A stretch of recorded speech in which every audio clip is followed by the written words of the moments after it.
Your attention, please, ladies and gentlemen. You're watching Yes.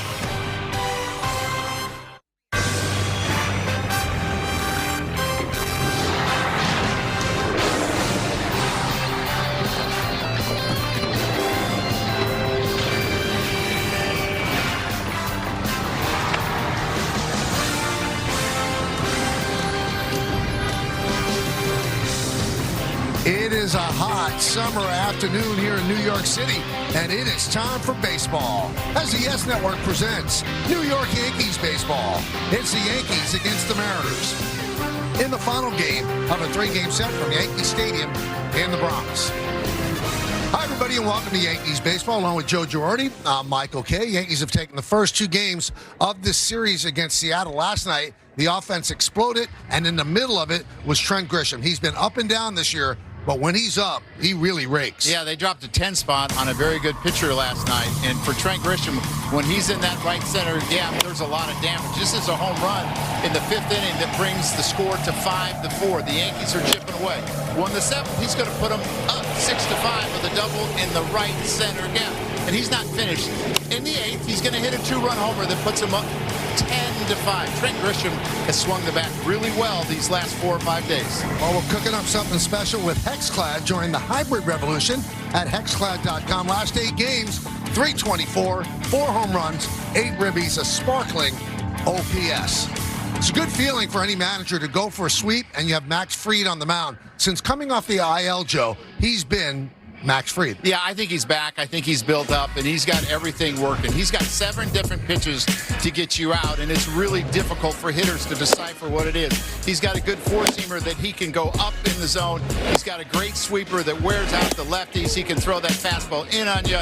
He can throw his cutter up in the zone. He has looked really, really good since he's come off the IL. Well, the numbers since coming off the IL, those are ace numbers. 1.83, opponent's average against 169. Everything is clicking for Max Fried. Now, when Max Fried's on the mound, the guy at third base is always going to be Ryan McMahon. He plays defense with anybody, but the offense is starting to come around. Yeah, he's been very good. Emmanuel Berberi talks with Aaron Boone next about the third baseman. Welcome back to Yankee Baseball on Yes. Emmanuel Berberi with you. Whenever you have a Max Fried start, you need Ryan McMahon over at third base. He's that vacuum at the hot corner for all those ground balls ticketed for the left side of the infield. Again, a top 3 defensive third baseman in the league. But the offense gives you so much gravy when you consider the way McMahon's been swinging lately. 8 for his last 23, a homer, a couple of doubles, and 4 walks in that stretch. And Aaron Boone liking the consistency from McMahon of late. He's gotten a lot of big hits for us. Even through some of the times where he struggled, he seems to come up with a big hit. But he's capable, man, especially hitting down the bottom of the lineup. You know, like guys like him and Austin, we get them going. You know, that goes a long way and obviously lengthening our lineup. But those are guys that are capable down there of getting big hits, of driving the baseball as well. And, you know, I feel like Mac's gotten more and more consistent as we've gone, and we need that to continue, and we need more of that. You know, we expect a lot out of Mac. That consistency for McMahon showing up in the numbers. The first 45 games, the OPS in the mid-500s. The last 55 games, the OPS above 750. We have the series finale. Yankees going for a 6-3 homestand, and the sweep of the Mariners. Max Fried and Logan Gilbert. Lineups, first pitch, and baseball. It's next on Yes. Well, there it is. The baseball picked up by Max Fried, which means we're getting closer to game time here at Yankee Stadium. Yankees have taken the field, Fried taking his warm-ups, and we'll take a look at the Mariners starting lineup. The Mariners are struggling. They've lost 6 straight. They're 56-65. Rosarena, Rodriguez, and Canzone. That's the top of the order. Raleigh, Naylor, and Donovan in the middle. And Weston Wilson, Johnny Pereda, and Leo Rivas, the bottom third for Seattle. See the numbers on Max Fried. Excellent numbers. Strikeouts per innings pitched. He doesn't walk people. So let's check out the Nissan Pitcher Scouting Report on Max. He knows the formula how to beat the Mariners. His second start of the season, he went 7 innings and didn't allow a run. Not to their liking. These Seattle Mariners score more runs, 51% via the home run, than any team in baseball. Guess what? Max has only given up 1 homer, 14 starts. And there are no limits. This is his 5th start. He went 90 pitches his last one. The limits are off. All right, so you have Rob Drake behind the plate, Jordan Baker at first, Stu Shorwater at second, and Junior Valentine is over at third. Yankees trying for the sweep, finishing the homestand before heading to Toronto. Rosarena's ready. Fried is ready. And let's do it here in the Bronx. Swings at the first pitch and pops it up on the left side. McMahon gives it a look, but that's in the seats and out of play.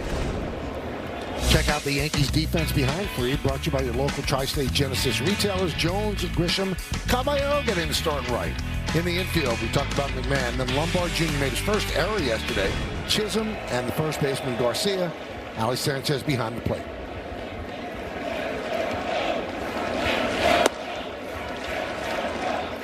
I like that early curveball. Find that pitch to these Seattle Mariners hitters. They struggle with the breaking ball. Max has got a couple different variations with the sweeper and the curveball and the slide. One and two. And my suggestion on Randy Rosarena is don't let him hit it to right field. He's been pretty good so far this series doing that. Couple home runs. And since 2020, 19 home runs against the Yankees. Only Devers and Vlad have more with 24.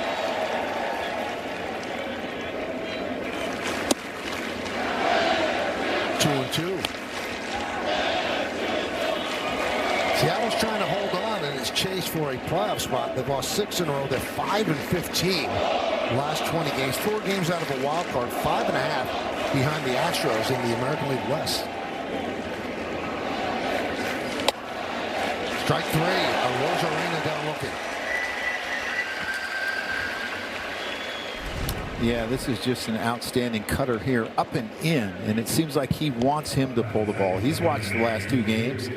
I'm not going to allow you to beat me the other way. You're going to have to do your damage going to left field. And he streamlines that cutter for strike 3.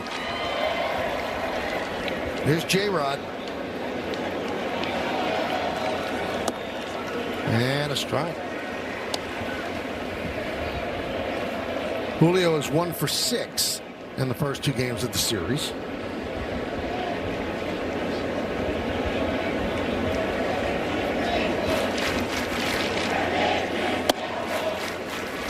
I told you Rob Drake's behind the plate. Umpire scouting report brought to you by your local Kia dealers. He's considered pitcher friendly. He's pinned there. 83 calls have been challenged, 50 overturned.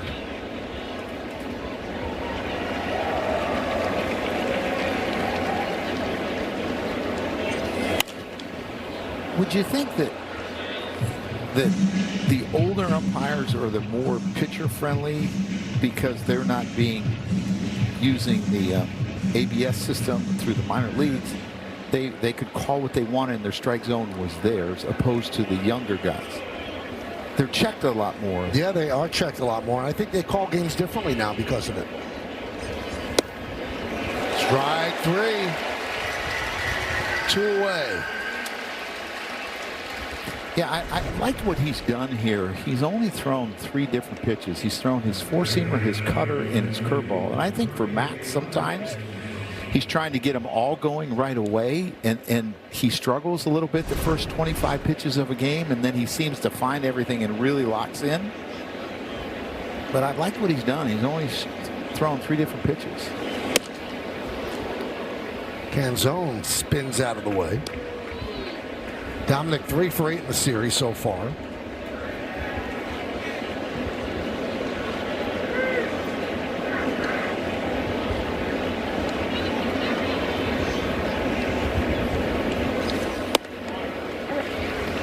Take a look at his arsenal on StatCast 3D by Google Cloud. Yeah, and this is why you need pitch count, because you do not have enough fingers. You do not have 7 fingers on your hand. Antonio Alfonseca had 6, but most people don't have that many either. Still 1 short.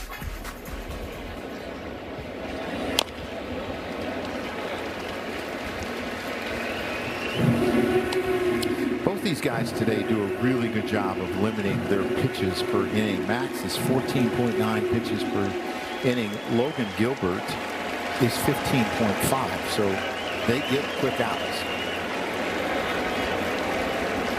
1-2. 2-2.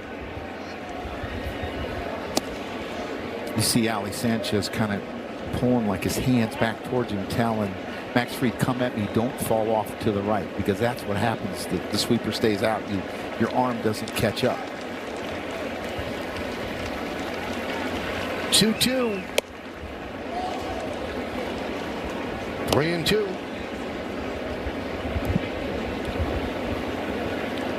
Nine straight starts behind the plate for Austin Wells, so Sanchez finally getting a run day game after night game.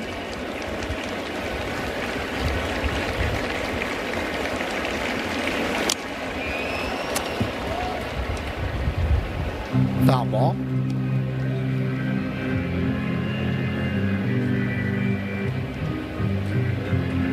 Canzone 254 overall, 260 against lefties. Pretty good for a left-handed batter. They were platooning early in the year. Now he's hit so well against lefties, as you're talking about. He's playing every day. I think that's great. I hate when young players get pegged as like platoon, because you know, a lot of times lefties don't get a ton of at-bats off of lefties in the minor leagues. And how do you know they can't hit him? I mean, you look at his OPS, it's outstanding. Rob Refsnyder was here, and he probably took at-bats away from him, but he's earned them.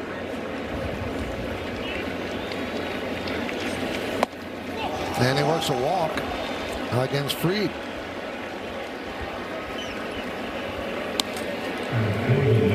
Here's Cal Raleigh. Raleigh did something unusual after Tuesday's loss. Usually the manager comes out and speaks to the media before the media then talks to the players. He requested that he wanted to speak first. And Dan Wilson waited until he was done, and he pretty much put it all on himself. He's having a terrible year, and he's got to be better. He said the whole team has to be better. This guy who finished second in the MVP to Judge last year with 60 home runs, and the numbers, they're just startling. The fall off from a 9.1 WAR to a 0.6. Yeah, I don't know if I've ever seen a fall off like that.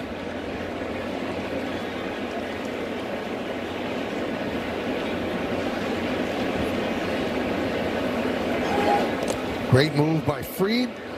Canzone didn't have that big of a lead. And I think it tells you the type of leader that Cal Raleigh is, that he's taking all the responsibility. There's been some other guys that haven't had the years that they expected. I mean, they released Mitch Garver. They released Rob Refsnyder. We're supposed to play a big part. Hit sharply, and a nice backhand stab by Lombard. He turns it into an out in the first inning. No runs, no hits, no errors, and one man left on base. Another nice play at shortstop by the 21-year-old. Seattle, nothing. Yankees coming back. Well, Max Fried with a scoreless top of the first inning. Now Logan Gilbert will take the mound for Seattle. Is the Yankee lineup that he's going to face. You've got Grisham, Rice, and Jones at the top. Now the middle of the order, I like to call this the junior varsity. Garcia Jr., Lombard Jr., Chisholm Jr., and the bottom third, Caballero, McMahon, and Sanchez, all against Logan Gilbert. Yeah, but they're playing varsity baseball. Yes, they are. Yeah, you see the numbers on Logan Gilbert. He's been really good. I mean, he's got a plus fastball, a really good slider, and a split. But let's check out the Nissan pitcher scouting report on him. He's a little closer to the plate with his height and his stride level. His extension is 7.5 feet. That's the 5th highest in all of baseball. So he's releasing it closer than most. They need a stopper. 18 of the 23 starts he's had, he's given 3 runs or fewer. They've lost 6 games in a row. They need to win a game. However, it's been a little troublesome, the Yankees have for him. A 6.8 ERA versus New York in 8 starts. 3.41 against everyone else in baseball. So weird. So here's Trent Grisham, a couple of home runs in last night's game. He's been hot the last 8, as we showed you in the open.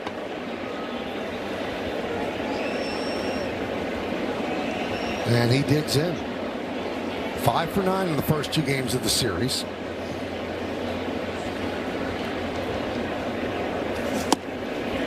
And a strike. Just old easy old 98. Start out the game.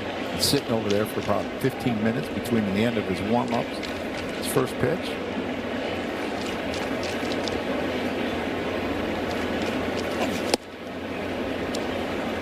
0-2 on Grisham. Gilbert's 29 years old. Has not missed a start this season. This is his 24th. 146 starts since 2022. Tied for the 4th most in the majors. So you want that in a pitcher, not skipping anything. He matched up against Max Fried in Max's second start of the year. And he didn't fare as well. He only went 5 1/3 and he gave up 5 runs.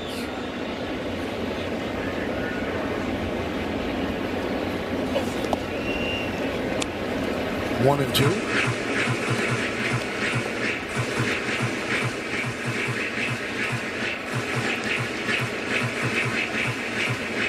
Well, the starting pitching is the strength for Seattle. They have 54 quality starts. That leads the American League. The only team with more, the Dodgers, with 64. Quality starts, 6 innings of 3 runs or fewer. And their starting pitchers are 8th in all of baseball in ERA. So you're right. They're starting pitching. And it's a lot of guys who do not walk people. They have 4 guys in the top 10 when it comes to walk percentage.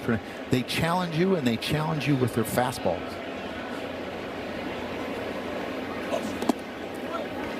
Well, the Mariners staff has walked just 303 batters, and that's the fewest of any staff in the majors. They're going to make you earn your way on. They're not going to give you a free pass.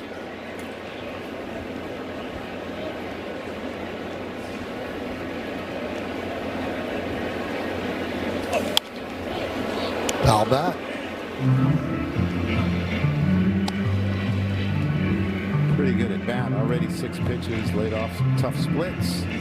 Fouled off the high heater.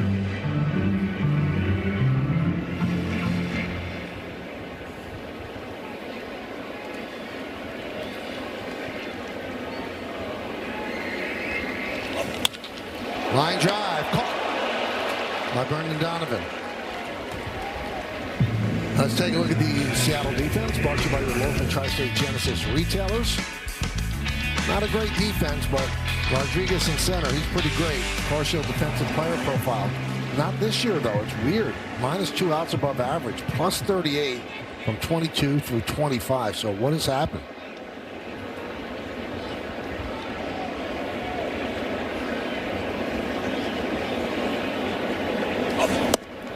Then you have Naylor over at first. He's -8 defensive run save. That's worst of any first baseman in the game.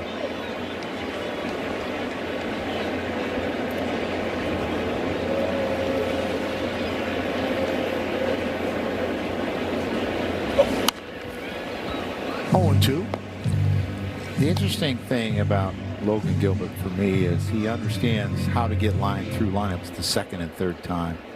He's got 5 or 6 different pitches. He'll only throw the top 3, which is his fastball, his slider, and his split, usually the first time through. And then he'll introduce the other pitches as the game goes on. Let's check out his arsenal. Statcast 3D by Google Plot. Yeah, he's got the big 3, the fastball, the slider, and the split. And they're very good. But then he'll mix in a sweeper, a changeup, and a cutter once in a while. See the good velocity, 96.1. It plays about 98.3 with the extension.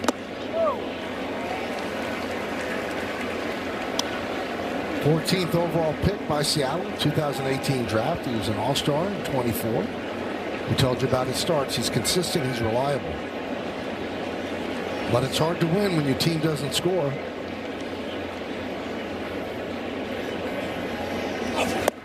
Swing and a miss. Rice down on strikes. Yeah, sometimes his slider and his split look similar because the bottom falls out of it. His slider is straight down. It has no sweep to it. And it's really tough on left-handed hitters because they like the ball low in the zone, but it usually goes below the zone and they swing and miss. So here's Spencer Jones. Had a big night last night. He's been really good with runners in scoring position. 7 for 22 in those spots.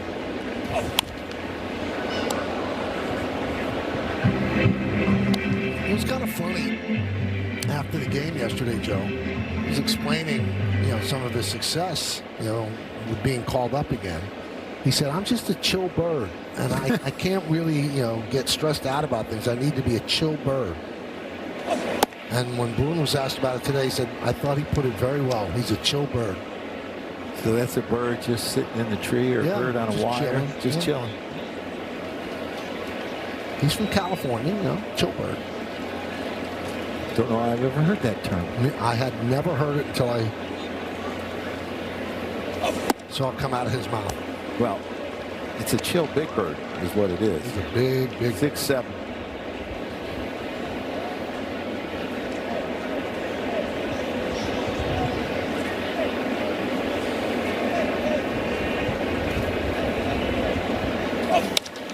Served in left field.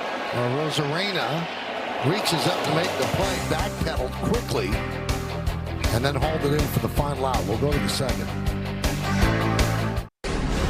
I think that's just from California, a little San Diego dialect, and then also the way I communicate to my friends, just calling yourself chill bird. I don't know. I'm chill bird.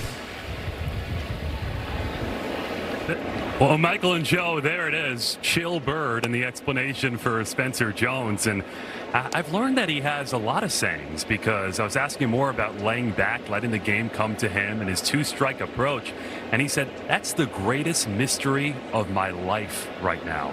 Why he's better with two strikes, he says, sometimes I'm just too aggressive earlier in the count. I need to remind myself that my mind goes into emergency mode, and then he starts fouling pitches off, working at bats, and he said it's the greatest mystery of his life. So Spencer Jones coming up with different lingo for us to use. Emmanuel, I get the sense that you're a bit of a chill bird. I see that. Yeah. I do. Yeah, he's very chill. He has that nice deep voice, very chill bird. Always got those fancy suits. Yeah. Well, thank you. Am I big chill bird or just chill bird? Well, you're tall, so I'd say you're a big chill bird. Yeah, I'd be a little bit more of a tall, thin, chill bird, but I appreciate that. I take that as a compliment. It's meant that way, my friend. Oh, I appreciate that, Michael. You know that. Now, what I don't understand, Joe, is it's a mystery to Spencer Jones. Well, two-strike approach should be different. Yeah. Ground ball to first. Garcia will take it himself to retire Naylor. You should cut down on your swing, and with his power, just finding a way to put the ball in play, there's a lot of chance to be damaged, because maybe they won't be home runs, but they got a chance to be doubles in the gap because he hits the ball so hard. Hey, guys, I think he was saying mystery in the sense that now everybody's asking him about it, and he had to remind himself mid-at-bat, like, wow, I'm too aggressive early in the count. Now everyone's calling him a two-strike hitter, so I think the mystery isn't how much of a topic it's become. I guess I understand now. But I think it's become a topic because people want to see him have success. Right. Because they know how much he can help the Yankees for many years to come. And he also has really good power the other way. He doesn't have to hit the ball in the seats. I mean, he does have 18 runs batted in limited plate appearances. He has been productive when runners, as you talked about, have been in scoring position. And he has to remember that he's in scoring position when he comes to the plate.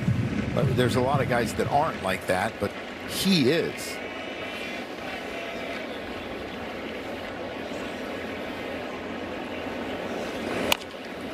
Chopped slowly. Cutting in front is Lombard. Smart play because Jazz was kind of slow playing it, and Lombard made sure to cut in front and make the play. So I'm sure there'll be a little discussion about this, and if I'm Jazz Chisholm, I appreciate the aggressiveness, but I'm going to joke with him about being a ball hog. You ball hog? I could have made that play. Also funny on that play, he cuts in front. I'm not sure if we'll see it on this replay on the super shot, but Jazz continues as if he caught the ball and follows through. Yeah. Wilson takes upstairs. They're laughing about it. I mean, you want your shortstop to be very, very aggressive and go get everything that he can, and that's exactly what he did.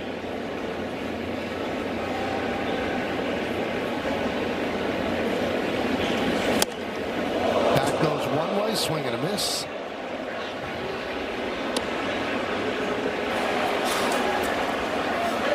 Yeah, you should have, what is 15 seconds in between pitches, basically? Right. You should have 15 seconds. You should have to run and get your bat and get back in the box by the time that 15 seconds is up. It's an outstanding changeup. Out front, extension, and the bat toss. Did you ever let go of the bat? No. Yeah, O'Neill said he never let go of the bat either.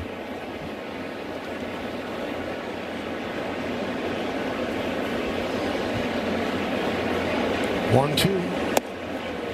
I'm sorry, that was 1-1. Now it's 1-2. There's a lot of things that good hitters did that I never did.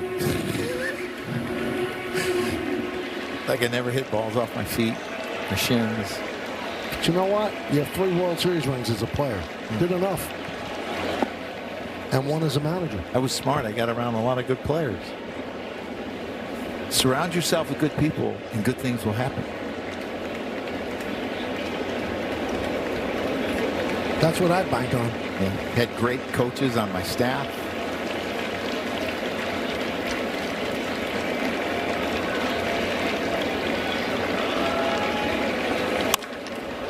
Driven out to left field and deep. Going back is Jones on the track at the wall. See ya.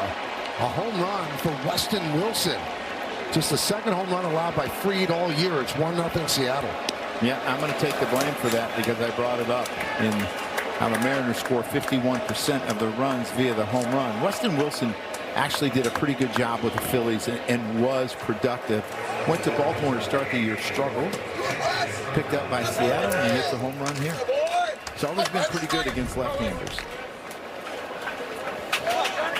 Just a cutter that he's trying to get in, and he leaves it out over the plate, and those are the ones that get hit.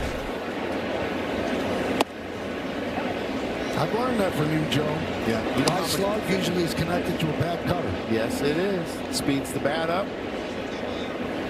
Allows the hitter to pull. And the thing about Max is he doesn't give up a lot of pull balls in the air. Grounded to Lombard. Pereira is retired, and that'll do it. But the Mariners get on the board with that swing. Weston Wilson's 4th home run of the year, settling into the seats and left. It's 1-0 Seattle.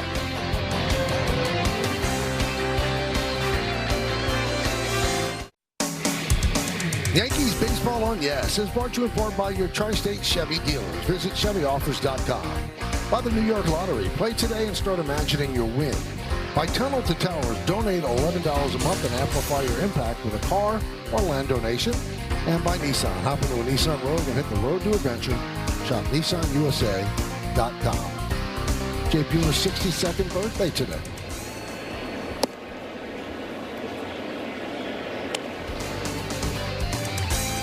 Made for one of the great lines in Seinfeld history. How'd you trade Jay Buhner?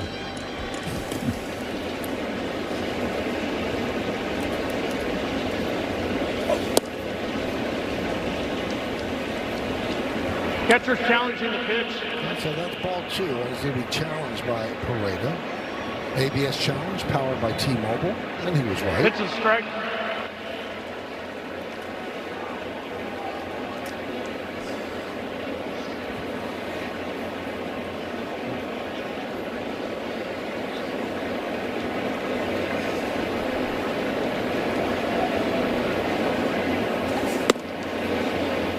You know, since July 9th, the Yankees have 18 wins.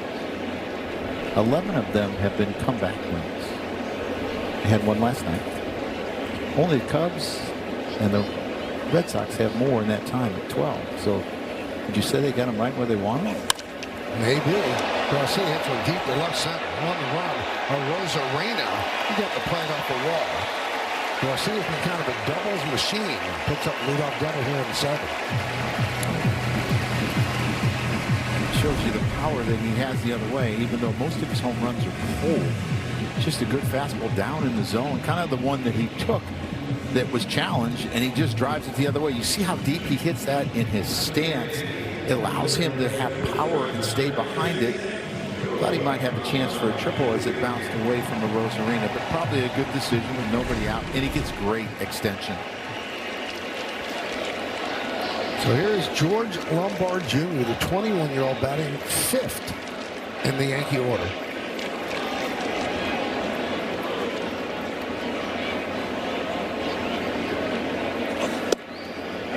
You know, Boone was asked about that in his pregame press conference, and he said, you guys are trying to make something out of the fact he's batting 5th. He said, I'm obsessed with trying to balance the lineup.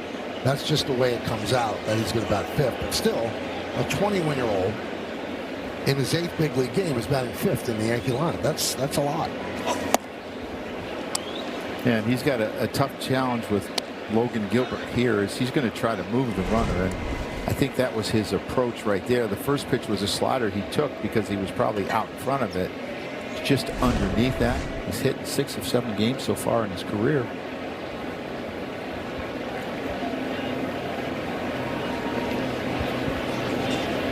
Couple more hits last night, hitting .320 in the early going.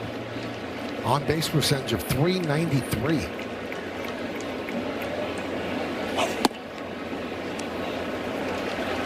And he's got a real good idea of what the strike zone is. I still can't get over the 2 pitches that he challenged on Chris Sale to walk that day. The fastball down and in, similar to that one. And it was 2 pitches in a row he challenged. Joe, I know he hasn't been up for that long, but from what you've seen, can you envision him one day leading off? Yes. Because of how long his at-bats are, I think he's going to be an on-base guy. He's not going to strike out a ton. He's going to walk. And he sprays the ball around the field. I mean, we've seen line drives over the second baseman's head. We've seen him pull balls in the seats. And he's always under control and balanced as a hitter. Very seldom do you see him really get out on his front foot. He has great balance at the plate.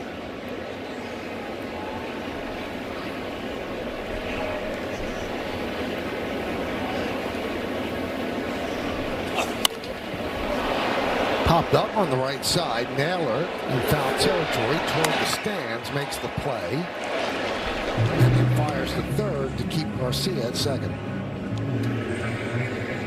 But even that tells me he has the right approach as he's going to right field. And he's not trying to pull something in the seats and overswing. He didn't get the job done, but I think the plan and the approach was really good.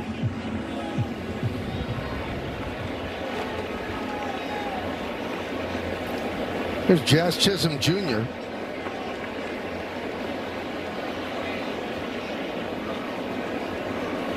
Oh. 1-0.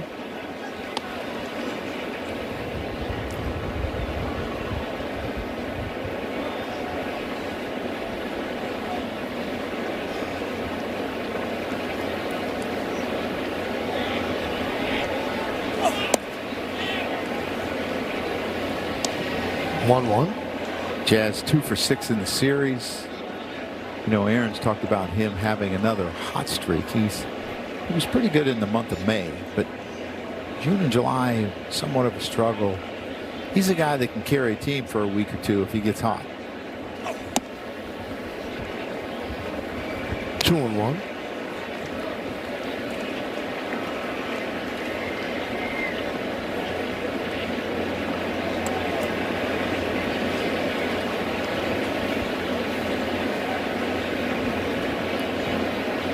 And Gilbert deals. 2-2. Now, one thing that you've noticed with Jazz, he's pulling a lot of balls foul. He's a little bit too quick. Yesterday, watching the game, I think he hit 5 balls into the second deck foul. Just a little too anxious. And a lot of swing and miss as well. Chisholm down on strikes. The ultimate goal of an MLB fan? Well, seeing it all. The MLB Journey to 30 sweepstakes presented by T-Mobile is the ultimate bucket list. Enter now for your chance to win trips to all 30 ballparks. Yes, all 30. Go to MLB.com/journey to 30 sweeps. So one person is going to get to see 30 ballparks on MLB. Yep. So I assume that's happening next year. Yes. It's Caballero. So they play Caballero in right today. Spencer Jones moves to left. Elliot Ramos has struggled since coming over in the trade. He's 2 for 24, so they give him a little bit of a day off. Might see him later.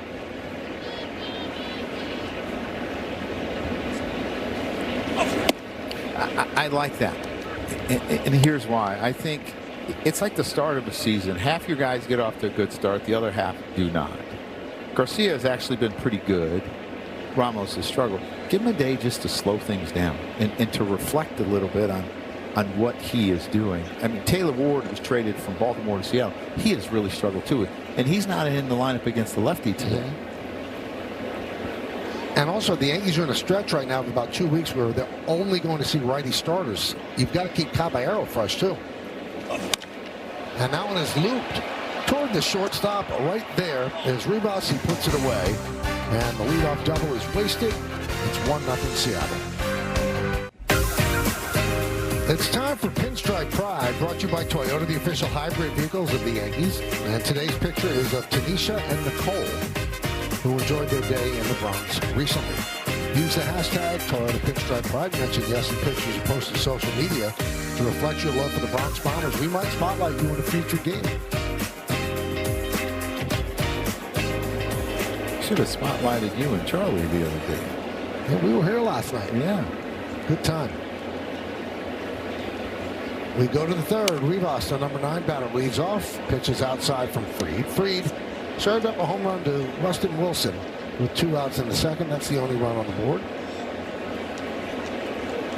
Seattle's 1-4 against the Yankees this year.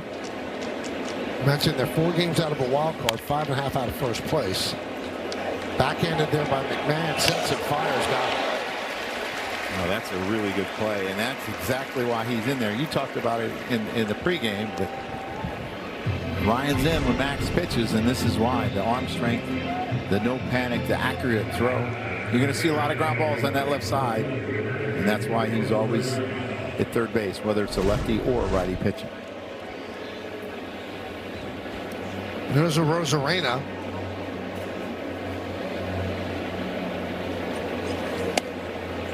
One and 0. Usually they sit McMahon down against lefties, but I'm convinced that if Randy Johnson came out of retirement and Max Fried was on the mound for the Yankees, Ryan McMahon would play third. I agree.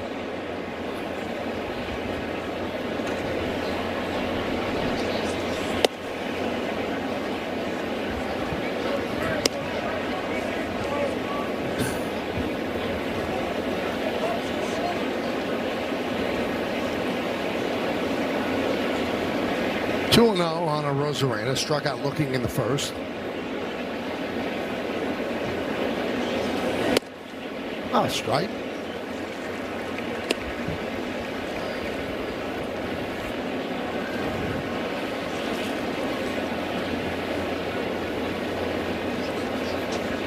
Would you have called your own pitches, Mike? See Max doing it.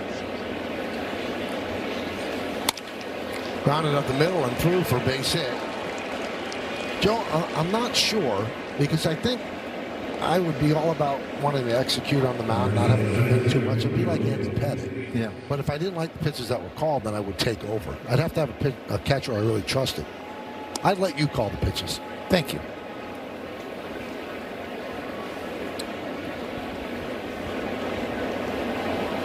Wells was like that too, right? Wells wanted to just get the ball and throw it. There's a lot of pitchers like that. That one is punched into right field, the base hit for Rodriguez. So successive singles, first and second, 1 man out. And that'll bring up Canzone. Yeah, Max is going to have to pay some attention to Randy Arozarena now that he's at second base. And this looks like a cutter. He jams him. He does his job, but it's up, and he's able to loop it over the second baseman's head for a single. Arozarena has 20 stolen bases, and you got to make sure you pay enough attention to him that he doesn't take off. So Fried's allowed 3 hits, a home run and 2 singles. He walked Canzone in the first inning. So first and second, 1 out in the third.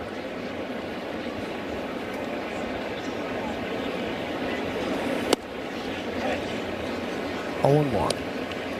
Yeah, he walked him because he couldn't find the feel for the 2 sweepers he threw and went from 1-2 to 3-2 and ended up walking him. And there's not a ton of lefties in the lineup, so that pitch is not as prevalent.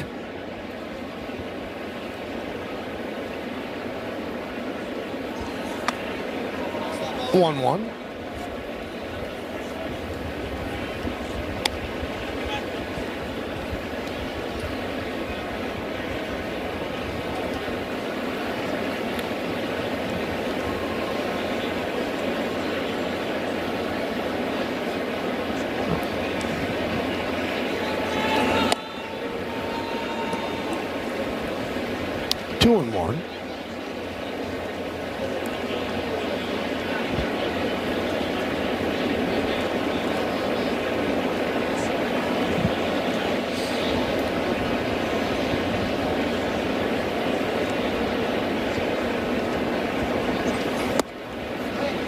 If you listen to the crowd, there's kind of a low hum, so I would say that Spencer Jones would feel this is a Chilburn crowd.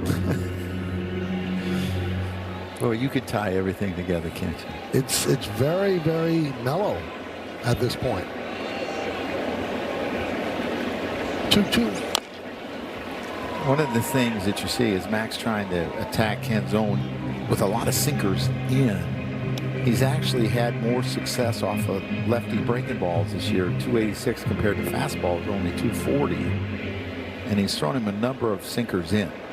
You might be able to freeze him with a four-seamer away.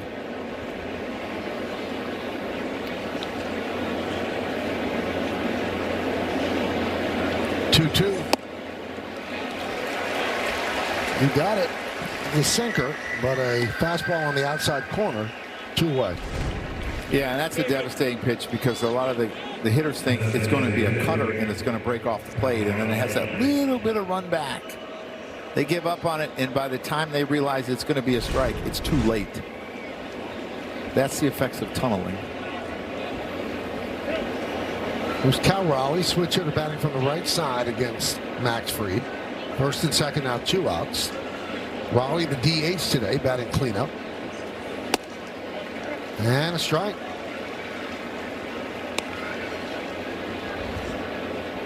And watching Cal for the last couple of weeks, I've noticed that he's had better swings at breaking ball than changeups. Even though he's hitting about the same, and both of them around 140, he seems to recognize the breaking ball a little bit better. Not that Max Fried just said, "Who's breaking ball? Not my breaking ball." It's an outstanding curveball.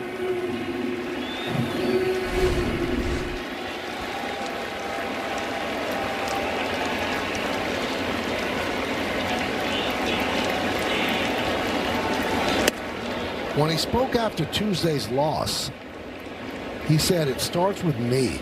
I'm awful. It is what it is. I have to find a way to be better and help the guys along. We just have to play better ultimately.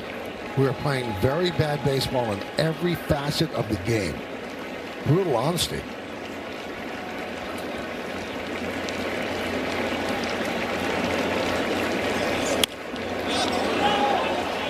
Popped up, backing up, is Lombard Jr. He makes the play, and Fried works into and out of trouble as Seattle strands 2. Hey kids, check out a new season of Hexclad Presents Bronx Buds, featuring all new adventures around the city. Catch the season premiere episode featuring Nick Swisher, streaming now exclusively on the Gotham Sports app. New episodes drop every Saturday morning. Bottom of the third inning, it's 1-0 Seattle. It'll be 8-9-1 in the Yankees order. McMahon, Sanchez, and back to the top, Grisham.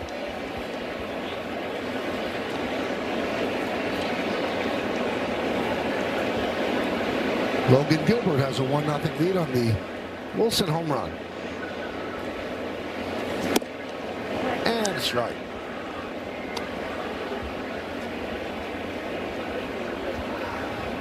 So Gilbert's going to be a free agent after next season. Seattle looked into extensions with Gilbert and Brian Wu, but neither of those talks progressed very far. You would say that this club is built around that starting pitching too. So for them to continue to have success, it's hard to replace two guys like that, you know, through the draft, that you know that you're going to have really, really good pitchers. And they've got such depth in their starting pitching that they traded Luis Castillo, and they also got rid of that contract. So that could go a long way towards at least signing one of them. Correct. I want to know what the University of Stetson's doing. The three aces that they've had there: Corey Kluber, Logan Gilbert, and Jacob deGrom. And Jacob deGrom, the Hatters. They always have an ace.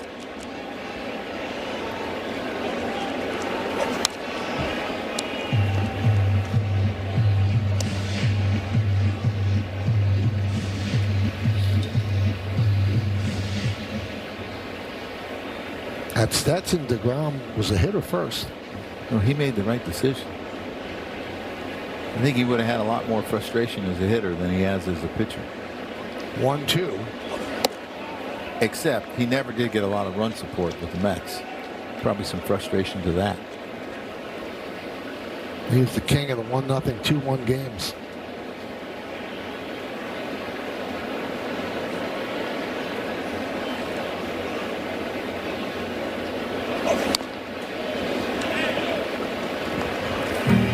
Check out the league leaders brought to you by your local Tri-State Buick dealers. This season in the American League, 10th in ERA, 6th in innings, 3rd in opponents on base percentage, and 5th in strikeout to walk ratio.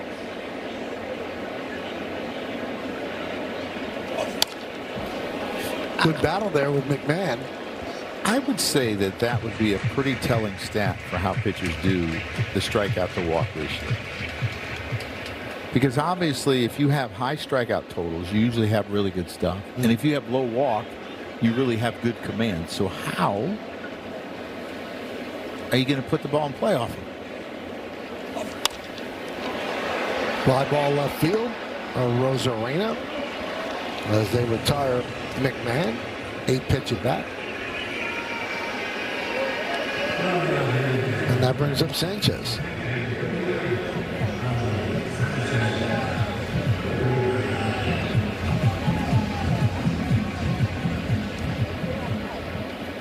Now Logan Gilbert, when he pitches, goes by the name of Walter. Explain. He's a different guy when he pitches, so this alter ego is named Walter. Line drive, it's a base hit against Walter. As Canzone will get it in, and Sanchez with a 1-out single. Well, J.P. Crawford said that Gilbert's a cold-blooded killer when he gets out on the mound. That's why his name is Walter. It's just a scary name.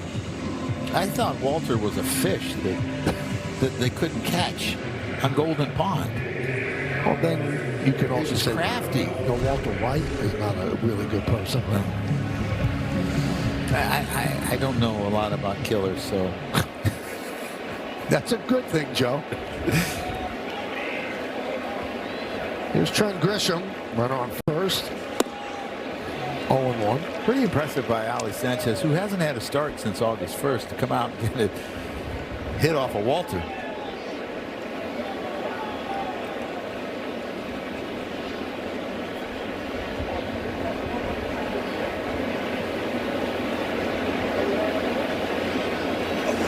The first guys who ever called him Walter happened to be in Stetson, and it stuck. Oh, okay. Kind of like the Chillbird? Yeah. He might have given himself a nickname yesterday with that interview. Yeah. Chillbird Jones. 1-1. Rip. It's a base hit down the right field line. Sanchez round second. He's going to go to third. Going to second is Grisham. And he's in there with a double. Stopping at third is Sanchez.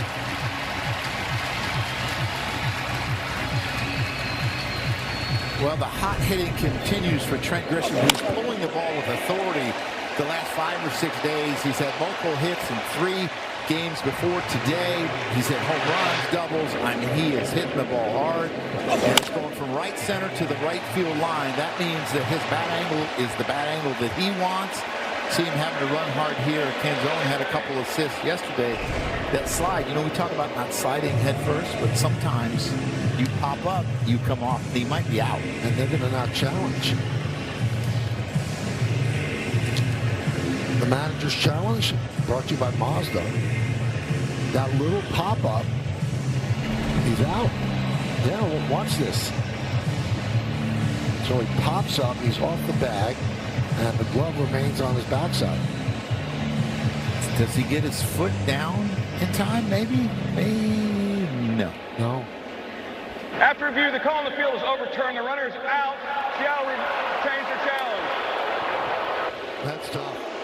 That is tough. So we brought up the point about Dominguez, who kept sliding over the bag and not being able to hold the bag head first. there's another problem. When you slide too hard, you can't hold the ball, the bag when your feet first. You have to pop up. So he ends up with a single in 9-6. To me, that's a double and almost like a pickoff. So there's Ben Rice, big out for Logan Gilbert.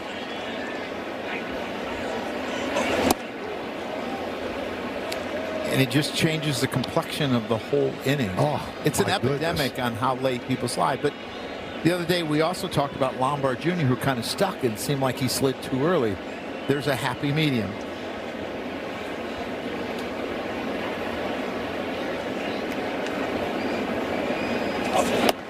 Well, we have a sport that's built on home runs, Joe, so I'm wondering how much do teams practice sliding in spring training? It's so hard to practice sliding because if you do it the right way, you have to do it on dirt with a base. Right. And, you know, getting on those sliding pads, the only thing that really helps is maybe your hands. It doesn't tell you when to slide. The bag gives when you hit it on the sliding pads. It's the only way you can do it is to go out in the dirt. You don't want guys to get hurt. You're going to see he slides late. He slides really hard. And it's a really good job by Rivas to keep the tag on him because base runners pop up.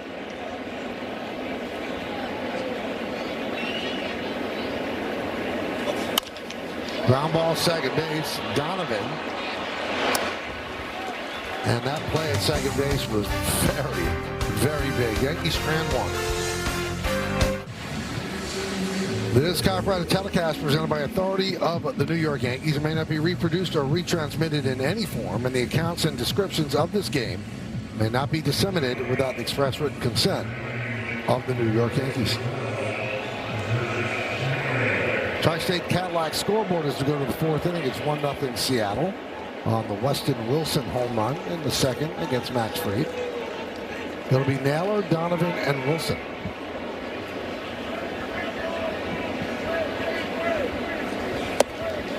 Couldn't hold up. Yeah, a little surprised that he swung at that because to me, he's usually really aggressive on balls up in the zone, not down in the zone.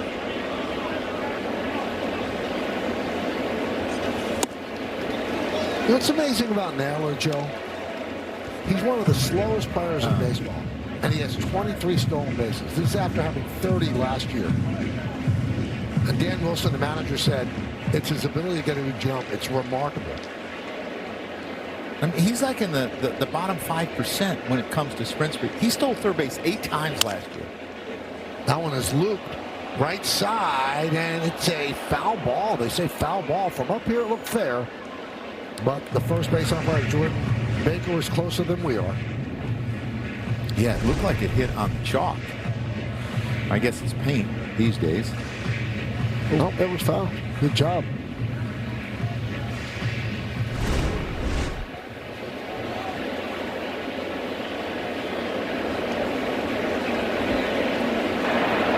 Seattle is challenging the foul call. Wow. So Seattle, another manager's challenge, brought to you by Mazda.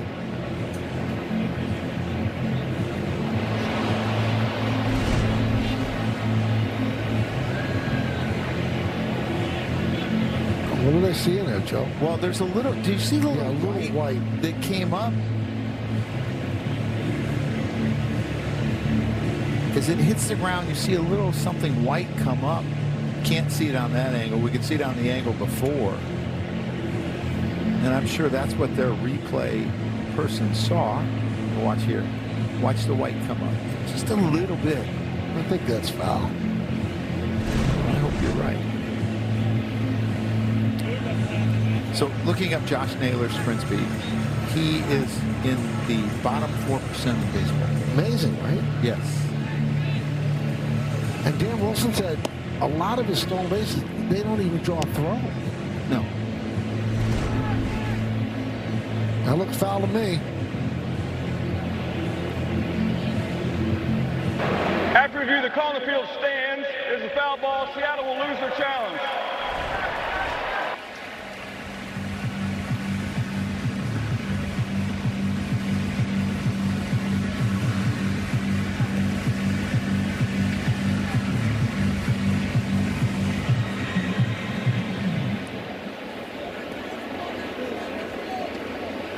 So 0-2 now on Naylor.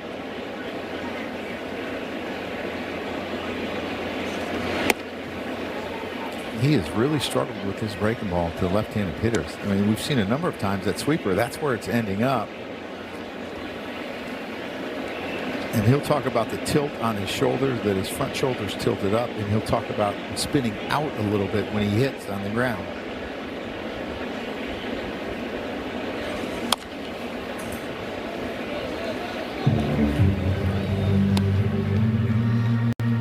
Naylor started last season with Arizona, traded in July to the Mariners, and he really did a great job for them. 299, 831 OPS.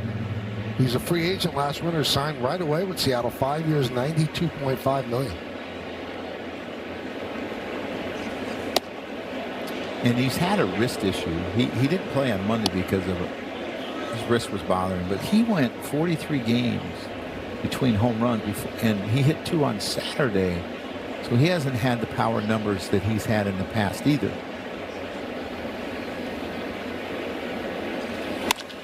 Hit sharply in a base hit. So now we'll see a guy with a great move and a guy who steals bases. Who's going to win out? Well, he's going to have to guess right. He's trying to. Looks like he's trying to throw him a cutter away, and he doesn't get it far enough away and up. And he's a good high ball hitter, but he would have to go on first movement. And Max has that hesitation. I don't see there's any way that he should be going. Watch him go first pitch. That one gets away. Scrambling after it is Sanchez. Naylor stays put. I mean, he still doesn't even have his pad on his hand yet. Yeah, this is the windshield wiper, as Roger Clemens would call it. He'd get mad when you do that on a pitch that he thought should be a strike. Alley does a good job of recovering. He's still putting his hand pad on. So they turn 2. There's 1. And the stretch. He keeps his foot on the bag. Goes 2.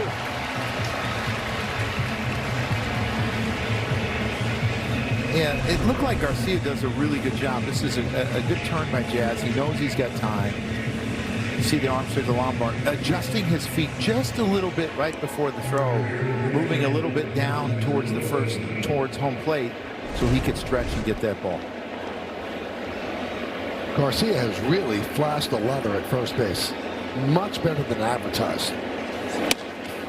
That doesn't surprise me because I know he was rated a below average second baseman, and he also played shortstop in his career. But if you're a middle infielder and you're moving to first, I would expect that you'd be pretty darn good, because you wouldn't have been at second or short if they didn't think you could play those positions. 2-0 on Wilson. Wilson's the offense in this game with that home run to left field in the second inning.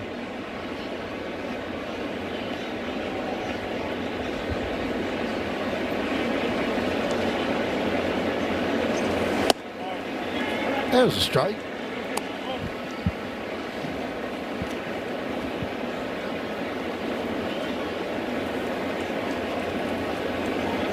Orioles DFA'd Weston Wilson in June, and he landed with Seattle.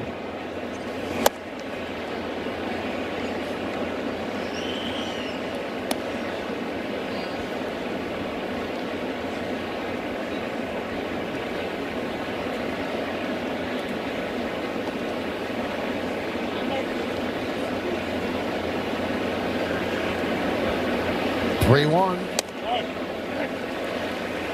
3-2.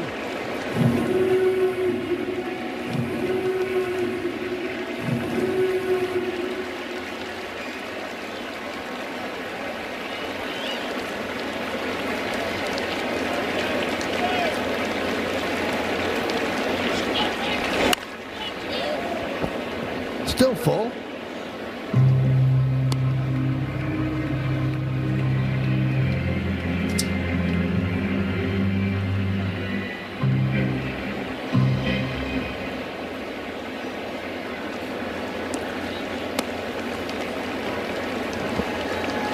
Now, there's one game on the West Coast tonight, Texas and Anaheim. But there's only one night game And that's the Field of Dreams game. And as the Phillies will play the Twins. Everything else in the afternoon, and then that one West Coast game. All eyes on the cornfield as Wilson skies out the Grisham. We'll go to the bottom of the fourth. The Tilburg will lead off and play FanDuel's Daily Dinger for free every day for a chance at a profit boost if your selected player hits a home run. And here are the featured home run odds for today's players. 3-4 in the order. Spencer Jones plus 600. Garcia plus 550.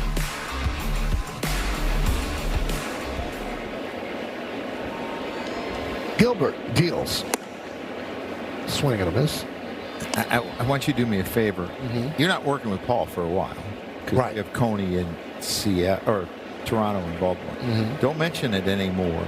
And then mention it when Paul comes back the first day. I can just hear what he would say. I can't say it on the air, but what are you talking about?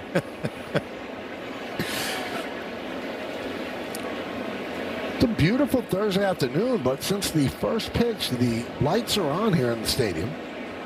I mean, there's some clouds, but you know why the lights are on? No. I'm going to tell you. This is, I told you I'm a theory guy. Okay. Day games, Max Fried has a 6.20. Night games, he has a 1.77. So they're making it feel like it's a night game. So they're trying to deke him into it. That's right. Interesting.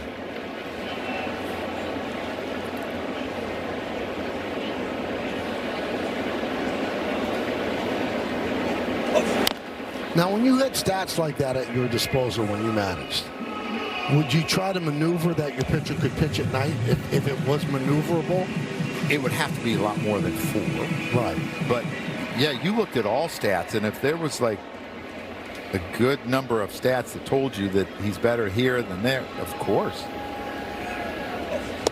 Swing and a miss. Jones down on strikes. I mean, I can tell you that the one year, and this is the good split, that might even been a changeup. His changeup and his split can look a lot alike. The one year Sonny Gray had such drastic stats home and road, we tried to set it up that second half he'd pitch on the road more. So Brian Wu should never pitch on the road. No. He's got 2 starts on the road this trip. Ground ball. Squeezes through for base hit. So Garcia's 2 for 2. Yeah, now 4 for 10 in this series. Run scored. I mean, he's adjusted pretty well here, and you see the circle change. And you see the movement. I actually think the movement on his change is better than the split a lot of times. The plus depth that it has, but he finds a way to sneak it through that hole, doesn't he?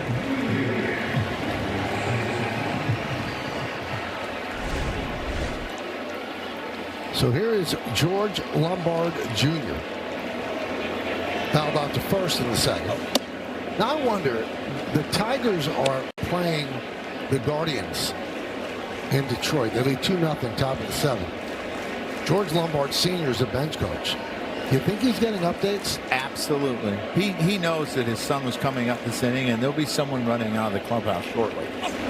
I mean, I would do it. And I was managing the game. I mean, I think that you can have that on your mind, because the love is so deep. And he's curious how his son's doing. Detroit's doing well today. You're doing well of late.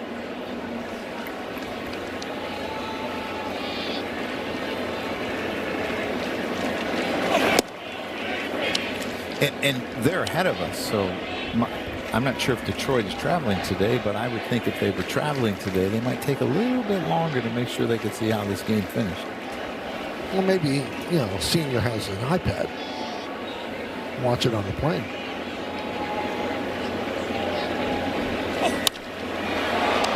Skied into right field. Canzone makes the play. I do wonder, though, what happens if the Tigers play the Yankees? I mean, it's going to happen. You're the bench coach and your son, you got to try to get him out. I accused Tony Pena of telling his son little secrets when his son was with the Mets. Right. In spring training, and I was managing a game. I said, you tell him what's coming. He just got a base hit. And he was laughing.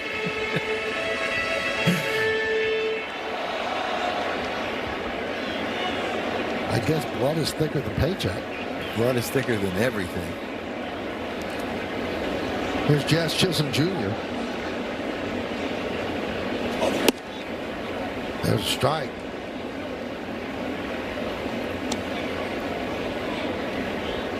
That was an immediate touch of the helmet by Jazz, but I don't think he was challenging, but I don't think he liked that call either. It was on the side of his helmet. Yeah. Kind of the okey-doke. I think he wanted to challenge. 0-2.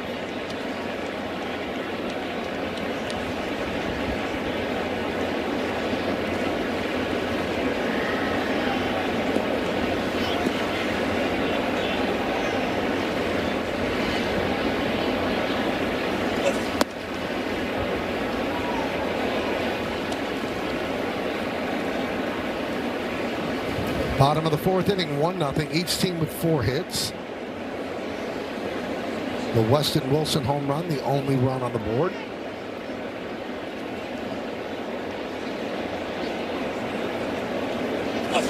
Swing and a miss. Strikes out Chisholm for the second time this afternoon. Yankees strand 1, we go to the 5th. The Yankees baseball on Yes is brought to you in part by Toyota, the official hybrid vehicles of the Yankees, and by Delta, the official airline of the New York Yankees. Keep climbing. We start the 5th inning. Johnny Pereda leading off against Max Fried, 1-0 Seattle. And he drops a breaking ball in there for a strike. 69 miles an hour. Do drop in right there. Yeah.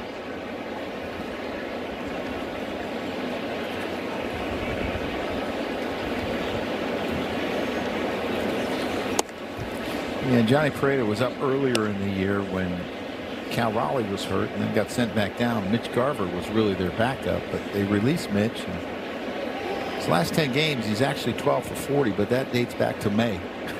And now Mitch is in the Yankee minor league system. Yeah. That one's looped into center field. That's a base hit for Pereda. Makes a big turn. He'll stop right there. Time for today's injury report, brought to you by Montefiore Einstein, the official hospital of the New York Yankees. Carlos Rodon will make his second rehab start tonight in Somerset. He's been on the IL since June 30th with left elbow inflammation.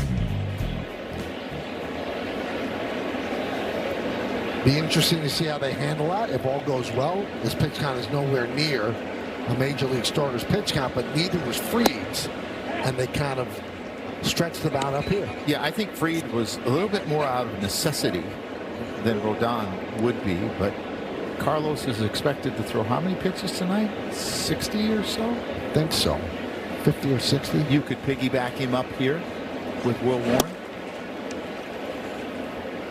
Of Warren and Weathers, whose stuff, Joe, do you think translates better to the bullpen?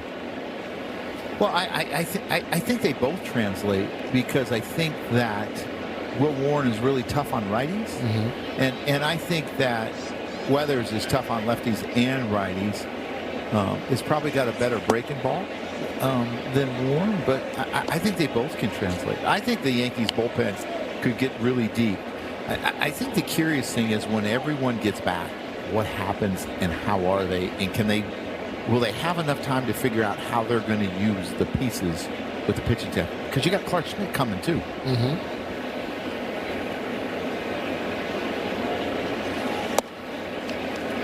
Missed the bunt, 2-2, and you do wonder. We know that Weathers throws hard when he throws a four-seamer. How much harder do you throw when you don't have to go through the order a second time, and you know you're in there only for an inning? Same thing with Warren. Does Warren jump from 94 to 97?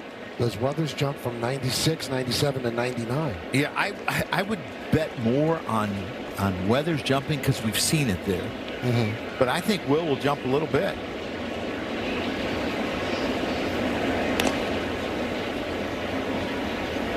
We get word that Rodon will be 60 to 70 in Somerset.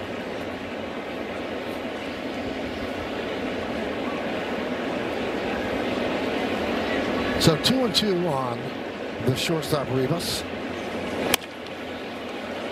Grabbed there by Lombard. There's one, and there's two.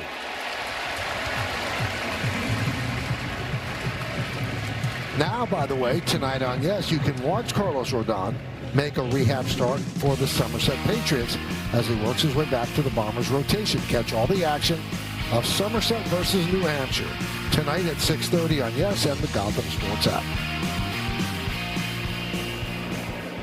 There's a Rosarena, 1 for 2. That's the difference between a pitcher and a position player. A position player can go get a bats on the trajectory. A pitcher has to go throw to somebody. I mean, you can do it here and bring up minor leaguers to face him, but it's much different pitchers rehab than position players now.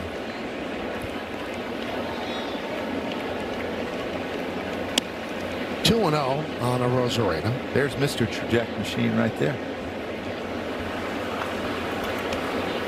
So I'm on the field running the bases yesterday, so Yankees are hoping he's getting close. Same thing with Bellinger.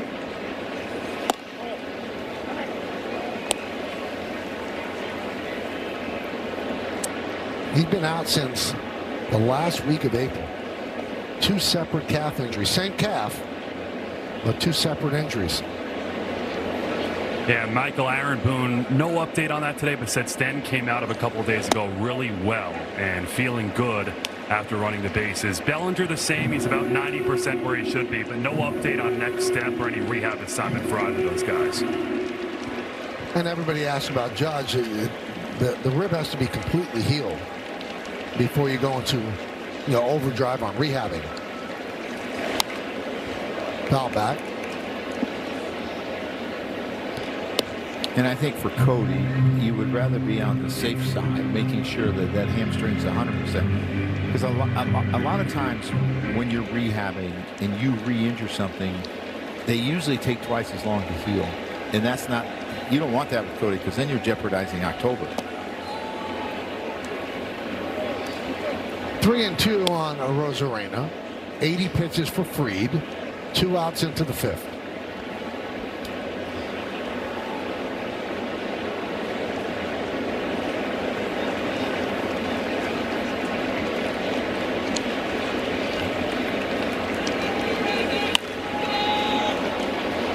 Yankees have 3 games this weekend in Toronto, then another off day, Monday in Baltimore, and then 3 games against the Orioles before they come back home.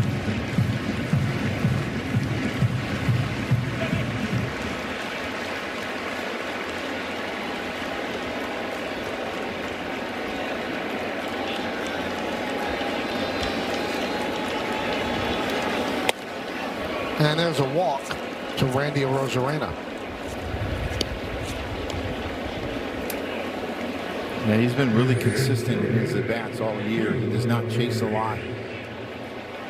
Probably been their best player this year, and he's on again.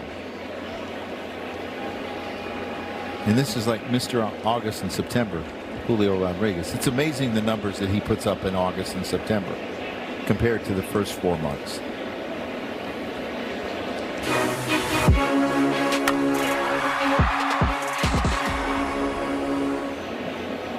Joe, you see that with a lot of players, and it would drive me nuts.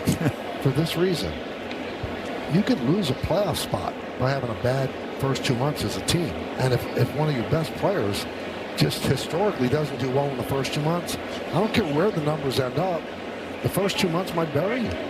Yeah, and it's not like his numbers are horrible. They're just not like he's elite, over 1,000 OPS in the months of August and September.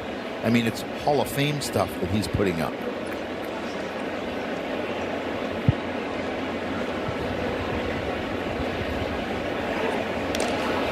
Almost had Rosarena leaning.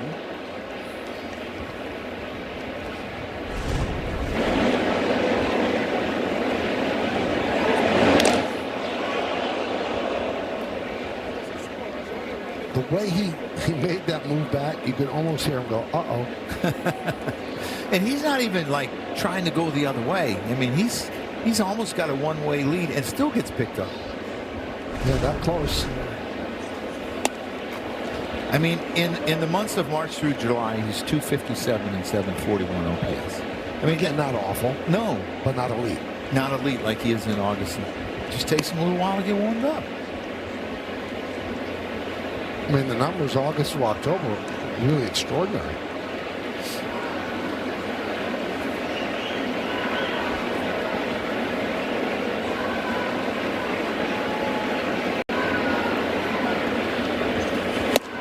But you'll have to explain the diminishing numbers in center. This is one of the great center fielders I've seen. Yes, I don't know what is going on. The last 4 years, he's almost averaged plus 10 outs above average, and this year he's -2. I don't know. I mean, he did have the concussion. Right. But that was more recent, and sometimes you get a little fearful of the wall. That's how he got his running into the wall.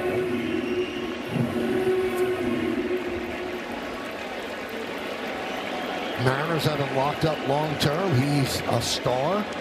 Building around him. 1-2 count. Runner on first, 2 outs.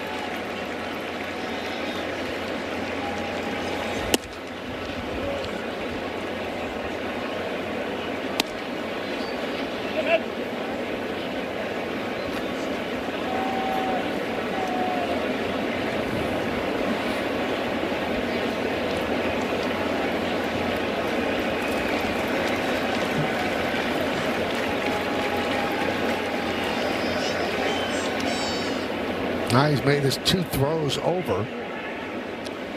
Little bit of an advantage shifts to a Rosarena, but not much. I would go first move. And if you get thrown out, Julio gets a fresh count to start the next inning. I would just go. And that time he was quick to the plate. Yes. I mean, he's smart. He really knows how to hold runners on. He changed his cadence and was really quick to home, and he could have went first move, and he's out if Alley makes any kind of throw. So they're not going to hold him here with a 3-2 count and 2 outs. Garcia shadowing him behind, but not on the bag. Yeah, you don't want to let him get too big of a lead where he can score on any double. Or possibly a single. There he goes. Swing and a miss. And that'll do it. J-Rod down on strikes. Halfway through, it's 1-0 Seattle. We go to the bottom of the 5th. Let's check out one of today's player props brought to you by Bet365, where winning is everything. Jose Caballero to hit 1 or more home runs, plus 800. Bottom third of the Yankee order, Caballero, McMahon, and Sanchez. Seattle has 5 hits. Yankees have 4. Seattle leads 1-0.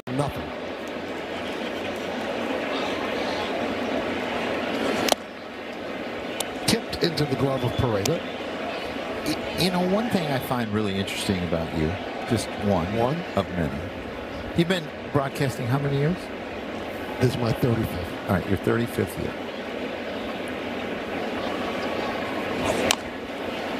Bunted, did he get hit in fair territory? If so, he's out. I'll say no. So every day you were looking for something, and we're going to see this bunt where it hits him while he's in the box, so he's not out. If he's in front of that white line, he is out. You were looking for something in your bag, whether it's your AirPods, your pass, your MLB pass, a bar. Do you ever just put things in the same spot all the time? Yeah, there are some things in the same spot. But there are other things I need. Not the things that you go after every day? You know, I don't have enough pocket room in the bag. Time for a new bag. Could be.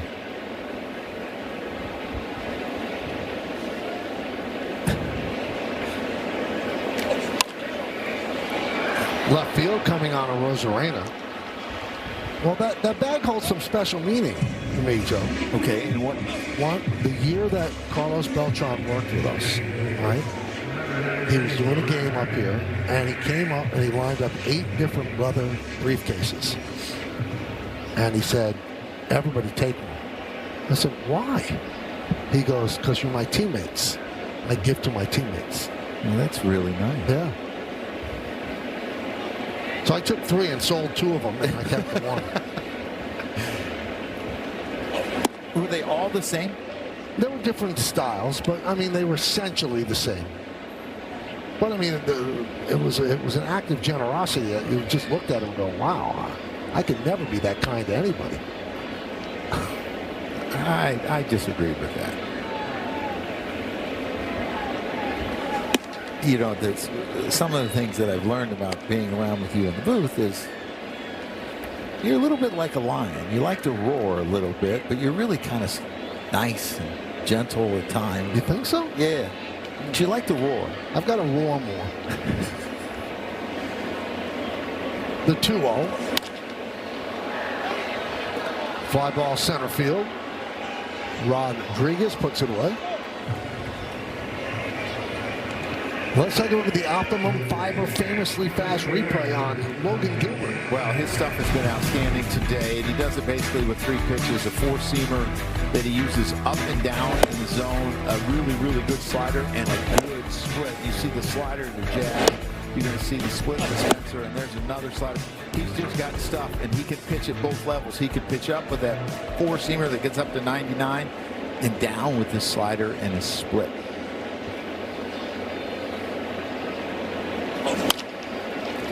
Ground ball. And that'll do it. As the Yankees go down in order, and we'll go to the 6th. It's Justin Shackle with your Audi update. White Sox and the Reds. Top of the 3rd. White Sox trail by 1. Davis Martin goes up and into Sal Stewart. Does it again. Very next pitch. And things getting a little heated, a little passionate. Bench is cleared. Bullpen's emptied. No, Sal Stewart coming up as the winner. He's reached base 3 times. He scored 4 runs. Reds lead it in the 6th, Michael. Thank you, Justin. We'll go around the major leagues. Alex Bregman, first career 3-home run game last night against the Nats. How about the Padres? They added at the trade deadline, didn't trade any of their relievers. They have a 5-game winning streak now. They are in possession of the 2nd wild card spot in the National League. And the Blue Jays, 10-4 record last 14 games. Yankees, we'll see them starting tomorrow. And they're just a game and a half out of the final wild card spot. Wild and crazy, and they just handed the Red Sox 3 straight losses.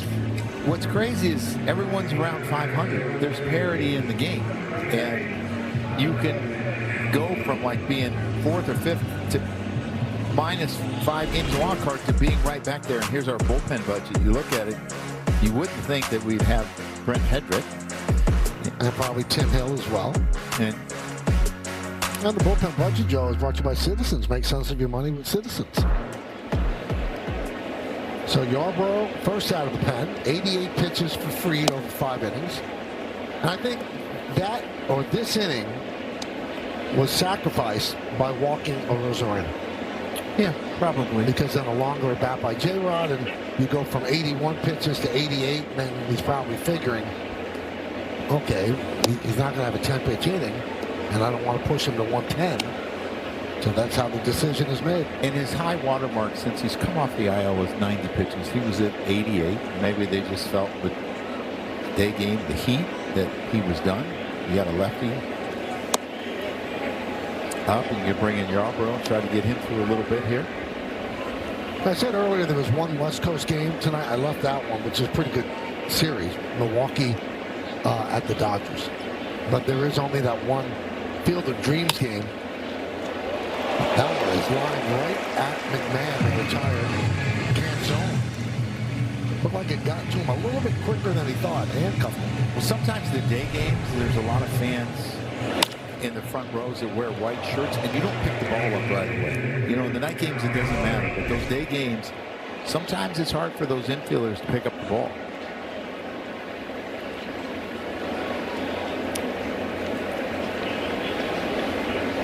Here's Cal Raleigh.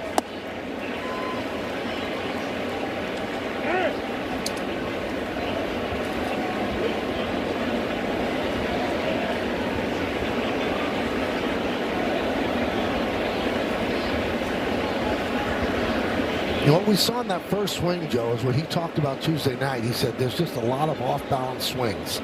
Late to the heater and early on the off-speed. Yeah, they're getting in on him. They're also getting him up in the zone where he's under the ball, and then he's out in front of all the changeups. And it's just timing, and this is just a perfect changeup executed. You see him out in front of it. He runs out of bat.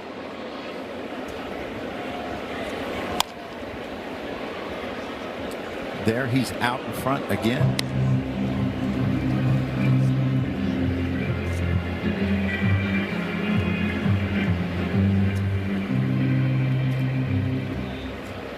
So before last season, Joe, he signed a 6-year, $105 million extension. And after he hit 60 home runs, people were saying, wow, that wasn't smart. Probably cost himself a lot of money. Well, now he's hitting 160. Doesn't look that bad. No, it looks like a pretty good deal. And the year before, in 24, he did have 34 homers and 100 RBIs. He only hit 220. And he's down looking, and it's going to be challenged by... Batter's challenge is strike ball. ABS challenge powered by T-Mobile. And it's a strike. It's a strike. Seattle has one challenge remaining. He must be so frustrated. I mean, how can you know, from one year to the next, being on top of the world to being in the biggest struggle you've ever been in your life, probably as a ball player. I can't imagine the difference in feelings.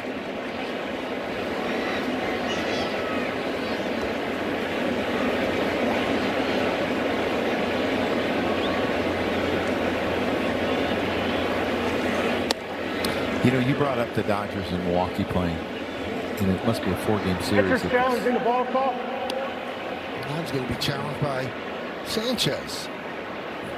ABS by T-Mobile. Pitches the ball. New York has one challenge remaining. Milwaukee has the best record in the National League at 74 and 57. The Dodgers and Atlanta are both 73 and 48. So that second spot is really important because you get a series off in the playoffs. You get a bye.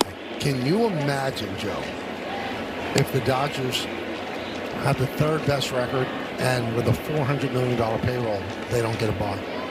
It's possible. Yeah. I mean, they didn't get a bye last year, did they? I know the year before. They had Philly and Milwaukee.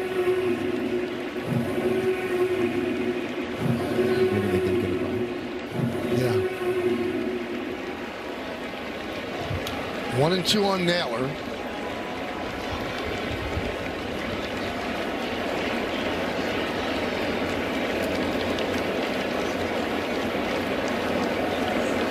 Swing and a miss. Strong hitting for Ryan Yarbrough. We're on the bottom of the 6th, 1-0 Seattle.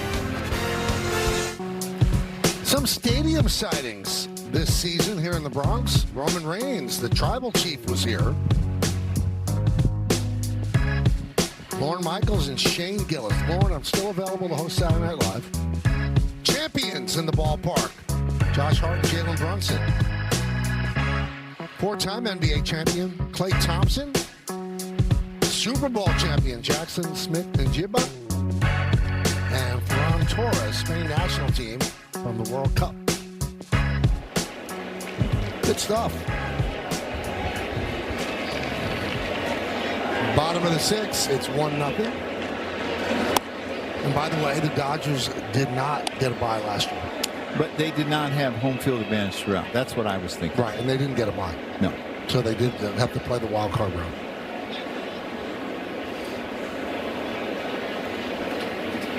And Joe, with tiebreakers and all that, they would be the third best record of the division winners. So they would play in the first round. And then you look in the American League, the White Sox are 10 games worse than the Dodgers, and they would get a bye. 10 games worse than the Yankees. Yeah. Basically. Yeah. I mean, on the, excuse me, on the loss or the win column or whatever. Yankees would have a 5.5 game lead on the White Sox. Now, winning divisions, obviously a big deal. In a perfect world, you know, the world where Joe Girardi is commissioner for a day. Yeah, I'm would still you trying have, to get there. Would you have the top 6 teams in the league seeded that way? So, if the Yankees have a better division record against the Central than the White Sox, they would move ahead of the White Sox. Do you see what I'm saying? If a wild card team with a better record than the division winner has a better record in that division, and I know the Yankees don't play the Central as much as the White Sox. Winning percentage. Yes. they would become the higher seed, because that's apples to apples to me. Interesting. I have too much time on my hands. But you're educating us with that time. Some people might call it that. Top of the order, Grisham, Rice, and Jones.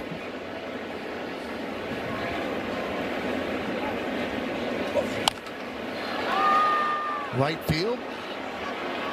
And that is going to be a foul ball.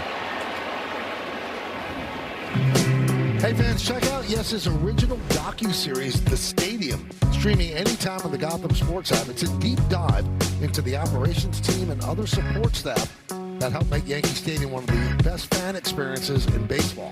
And stay tuned for an all-new episode coming soon on Yes.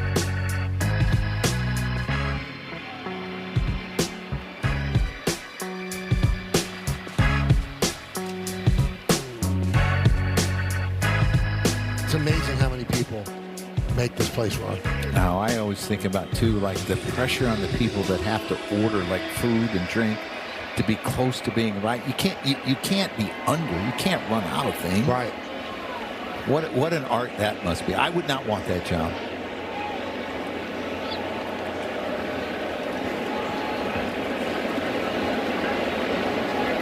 The 2-2.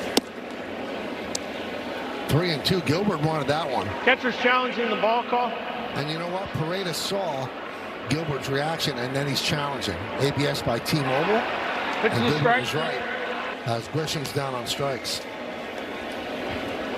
The other thing that Logan Gilbert does is you see a lot of guys that pitch north and south. They use their fastball up most of the time. He actually pitches all over the zone with it. He'll pitch down a lot.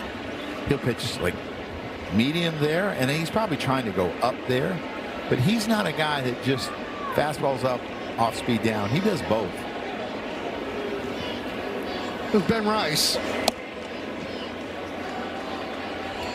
And I'm sure Danny Wilson, the Seattle manager, would love to get him through the 7th inning, because the 7th inning has been real problematic for the Mariners so far in this series. 4 the first night they gave up, lost 4-1, and then they gave up 3 yesterday to go behind in the 7th.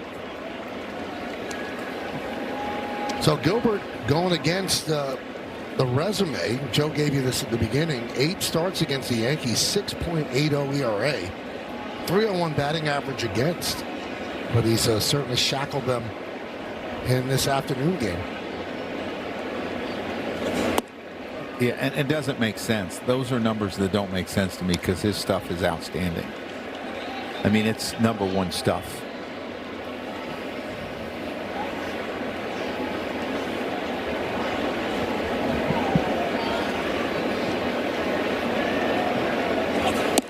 And there's ball 4, so Rice works his way on, and that's the first walk issued by Gilbert.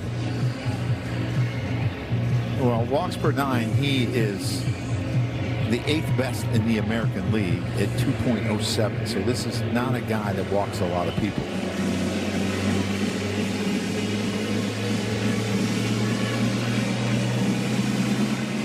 He's at 83 pitches. If you can put a couple more long at bats on him, you may be able to knock him out of this game after 6. But you got to have some long at bats, just like the one Ben Rice had.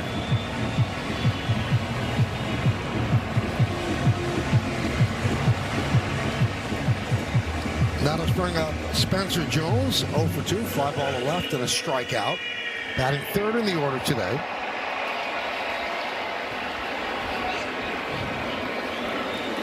Rice held on at first by Naylor. 1 on, 1 out. Bottom of the 6th, 1-0 Seattle.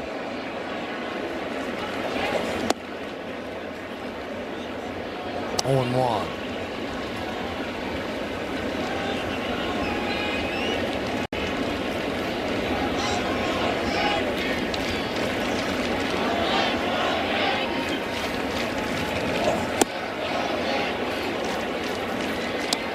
Two excellent splits there. The one for a strike, and then this one, I think it's a strike right till the end, then it just dives below the zone. He's got plus depth on that, plus depth on his changeup, plus depth on his slider.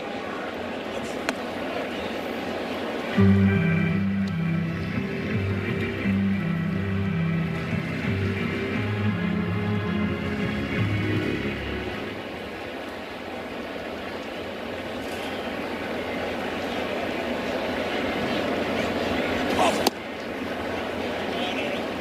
and two. Catcher's challenging the ball call. And Parade going to challenge that ball call. ABS powered by T-Mobile. Let's take a look. Parade is right. Strike. And Jones goes back to the bench with the strikeout. Those are basically identical pitches to Grisham. Spencer Jones, that arm side run a little bit. It looks like it's going to be off the plate. And you can see how he receives it. It looks like his glove is off the plate. And it's probably why the umpire calls it a ball. Spencer Jones is like, man. Tell you what, that overhead looked like that ball was off the plate, but the computer said no. Luis Garcia Jr. 1-0. Take a look at this, Joe. So it's the middle of the plate that counts. That looks off to me. Right? Yeah. I don't know if it's directly overhead, but that looked off. But it only has to be a stitch that catches it.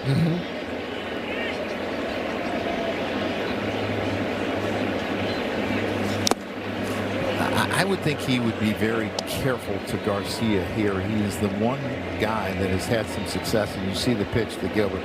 I mean, it's a little bit more than a stitch. You have Lombard Jr. on deck. I know you put a guy in scoring position, but he has had really good at-bats so far today. 1-2.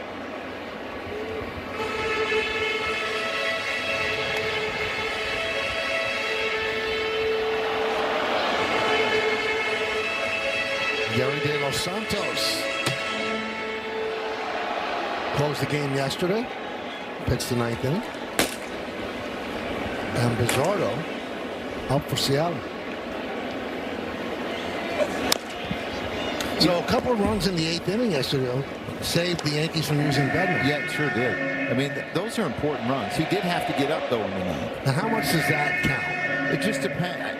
I would have to see how much he threw. Like, for Mariano, it wouldn't have counted. Mariano's just a game of catch.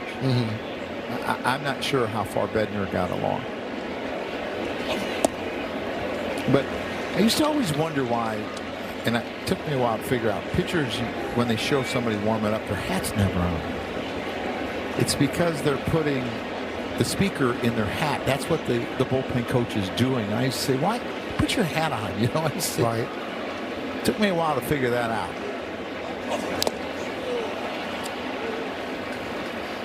But back when you managed, they didn't have the pitch count. No, and I would have loved it because I was always worried about what other teams were trying to do, whether it came from guys on second base, whether it came from coaches on the base paths, if they were relaying stuff.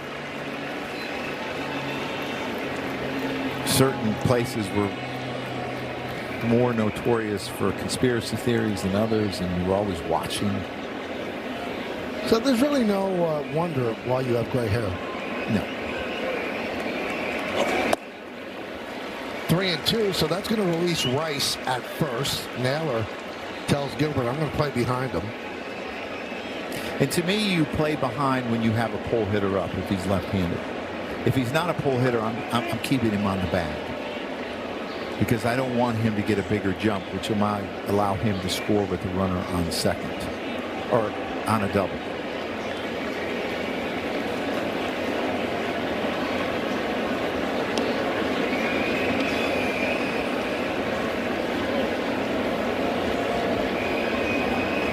See, he's putting the little speaker in his hat, getting it ready. Spire had a rough go of it yesterday. He struggled.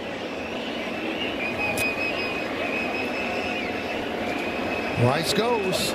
Swing and a miss. Got him on the splitter. Strikes out 3 in the inning. Walks 1. That 1 is stranded. We'll go to the 7th here in the Bronx. It's time to name that Yankee, brought to you by Trojan. All right, so this is an 8. 2 games over 500. ERA of 4.39. 23 saves. With the Yankees in 85 and 86. Finished up with Seattle in 92.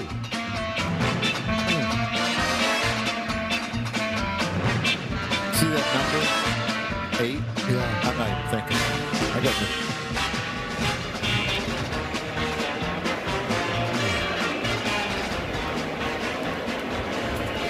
Well, we'll give it a try. Second inning of work for Yarbrough. And he deals a strike to Brendan Donovan. Looks like he's done to me. Yeah, they're too happy if he's still. Yes. And a strike. 0-2. You know, I love how our producer Troy down in the truck says, think, you know, I won't say what he tells me to think. Right. Give me a clue. He just confuses me. That wasn't a clue. Give me a first name. Now that's a clue. Fly ball, center field. Well, Joe, you've been with us, what, in your second time around? 2 years. Is this the third time? Yeah, it is the third time. Troy's a saboteur. Yeah, I mean, he just tries to make me feel like, you know, Dumb. what are you, clueless? Yeah.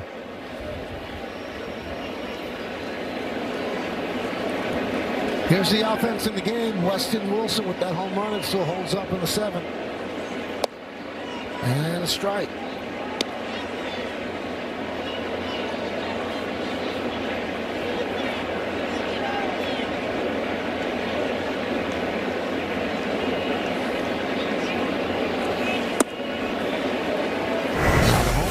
Second, we take a look at the exit velocity presented by Spectrum. 104.1 off the bat. Traveling 396 feet.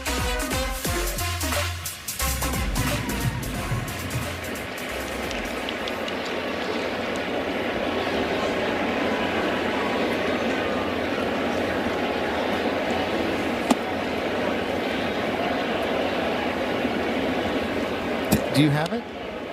No, you can hear me thinking, right? Yes. I'm taking the clue he had, and it's not helping. Because it wasn't a clue.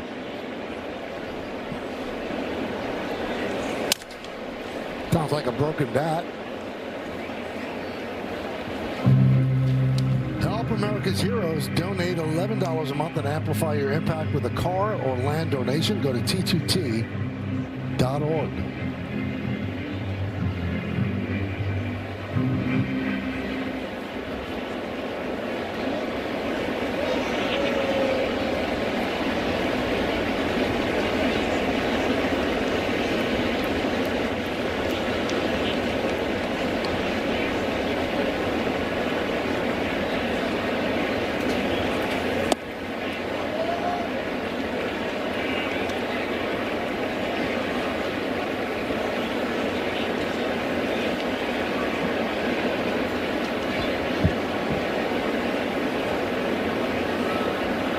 And the pitch.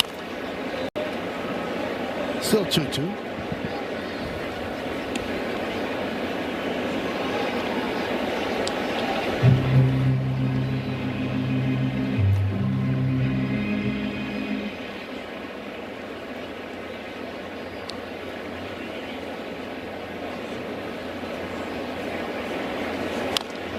Another foul ball. Sabat's been pretty good today. Another tough at bat. A home run his first at bat. Fly out to center his second at bat.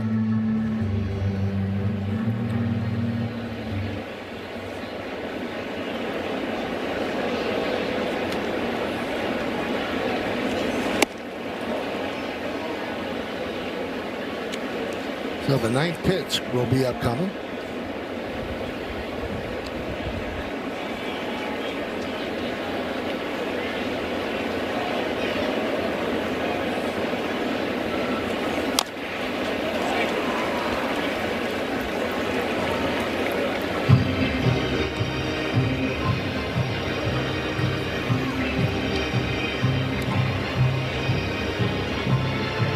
Yarbrough has retired 4 straight since coming in to start the 6th inning in relief of Max Fried.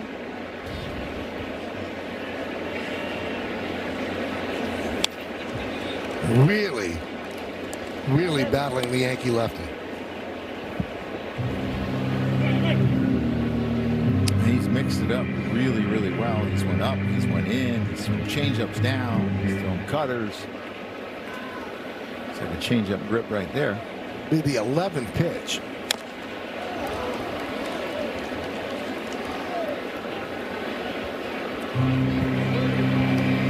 If we did the pitch by pitch on the left side of the screen, CBS receipt. The discount, the whole deal. There we go. Unroll it, baby. Pitch 12 coming up.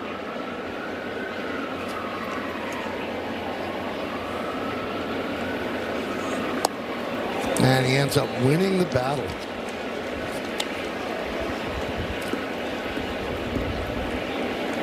And here comes Aaron Boone.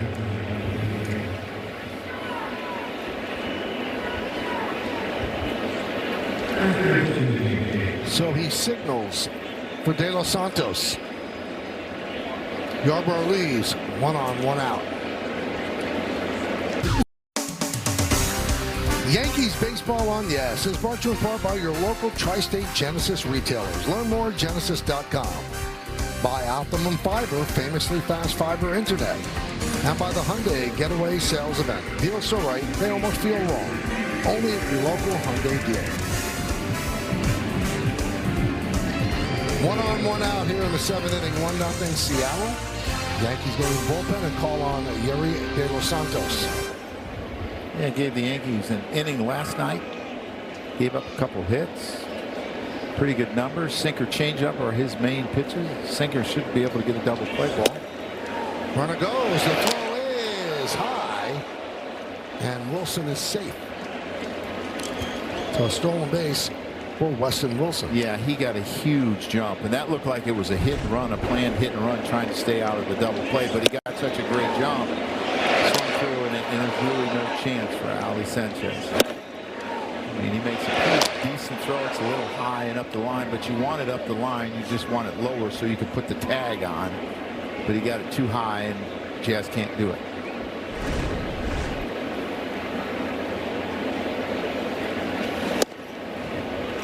Oh, 2 on Pareda.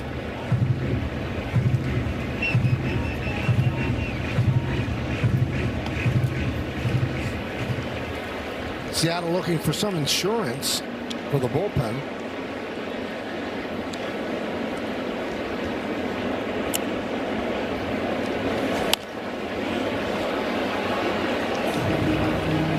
And it looks like it's Bastardo down there that's up. Bizardo.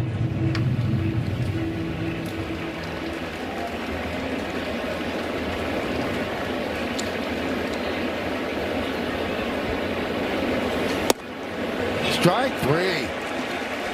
Pareda down looking. He was really looking for that sinker inside. You're going to see that front hip bail, and this ball's right down the middle, but because he was looking inside, he sped him up with some fastballs in. The hips are gone, and the swing is over with, and he takes it. Those hips don't lie. No, they don't. Those hips leave early, you're in trouble. Cole Young going to pinch hit for Leo Rivas.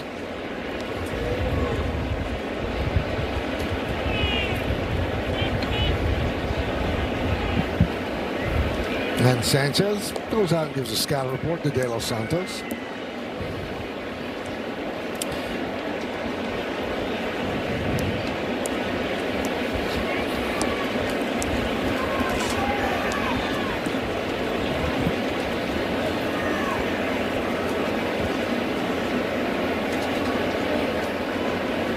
Seattle 5 hits, New York 4. 1-0 Seattle. Changeup has been good to him. You want to use your four-seamer over sinker, and that's not something that De Los Santos does a lot. He does have a four-seamer, but the sinker is his bread and butter.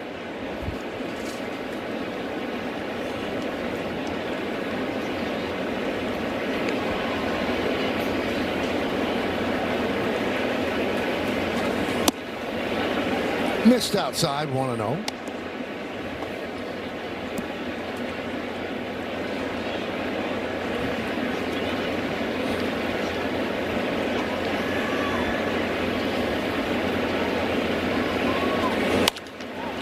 This guy down the left field line, slicing. Foul. Hits that ball a long ways. Mm-hmm. I mean, for basically looked like he started running before he swung.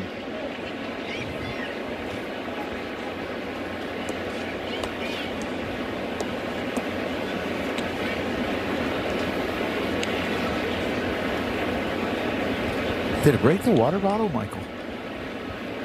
Might have.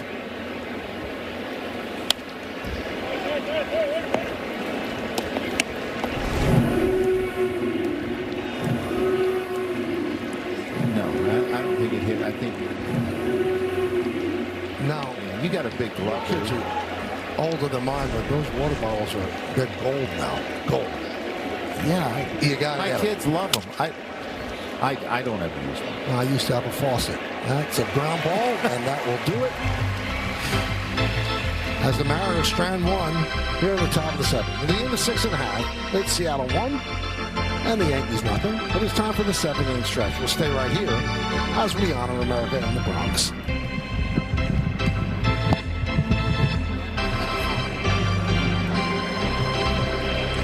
Ladies and gentlemen, will you rise?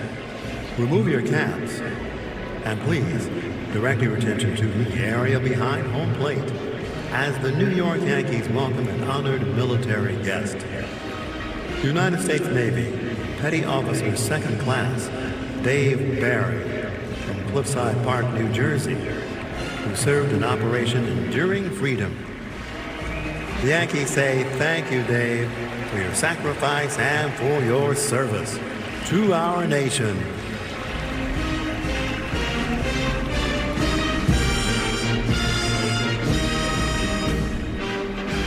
And now, ladies and gentlemen, please join us in singing along with Robert Merrill's rendition of God Bless America. God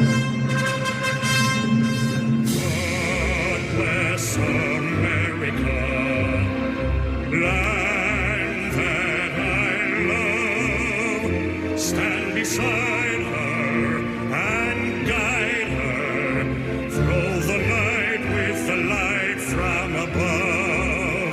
From the mountains to the prairies to the ocean right before.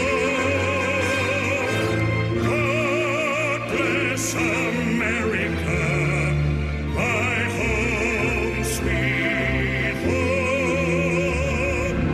God bless America, my home sweet home.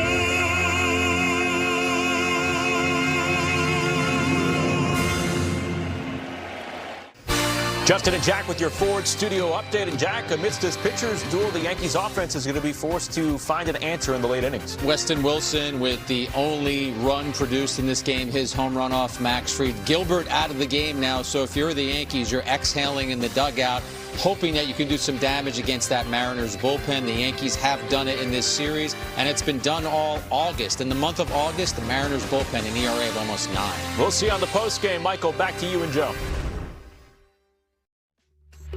Thank you, guys. 1-5-0 for Seattle, 0-4-0 for the Yanks. Gilbert has been outstanding. He's out of the game now. Max Fried, 5 innings, just gave up that 1 run, and that run off the bat of Weston Wilson. Garcia with 2 of the Yankees' 4 hits. So Edward Bizzardo comes on. Yeah, he's been victimized by the long ball. The last 13 games, he's given up 6. He gave up 2 through the first 43 games. So, what's interesting to me is he's got a heavy sinker usage, but he doesn't get ground balls. And his sinker has movement down and side to side. You see the changes for Seattle as they try to tighten up their defense. Donovan moves from second to third. Emerson comes in to play short. Young stays in and plays second.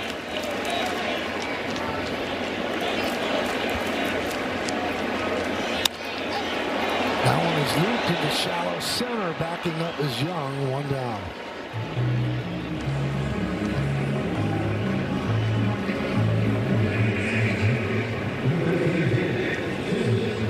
And Paul Blackburn.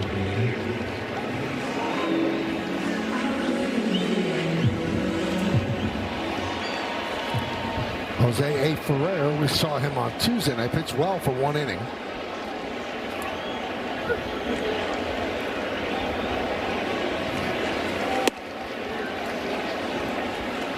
I like this matchup for Jazz. Guy that likes to throw his two-seamer, usually down in the zone. I think Jazz is a pretty good low ball hitter. He likes velocity. Ground ball first base. Naylor. 2 down.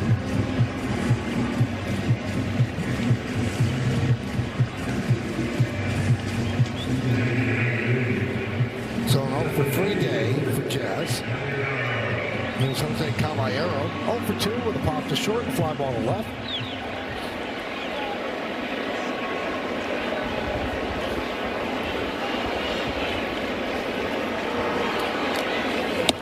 Inside, 1-0.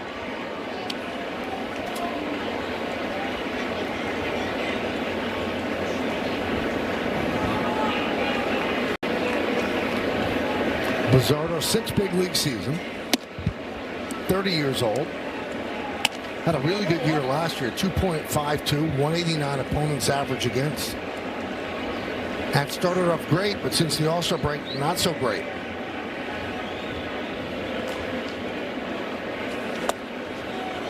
He gets 2 quick outs, ends up going 3-0 on Caballero, a base stealer. And you wonder they bring in Ferrer to face McMahon. I think they would, and I would think that the Yankees might counter with Goldschmidt. Or Rosario. Yeah. So a 4-pitch walk to Caballero has 28 stolen bases. So McMahon marches to the plate. Still no move by Dan Wilson.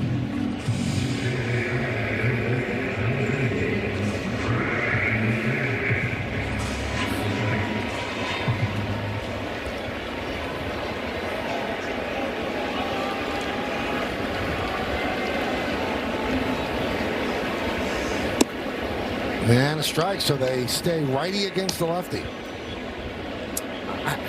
To me, I have a feeling they don't like Ferrer to get up, in, and then have to go back out, because they didn't do it the other day. And it might have cost them the game.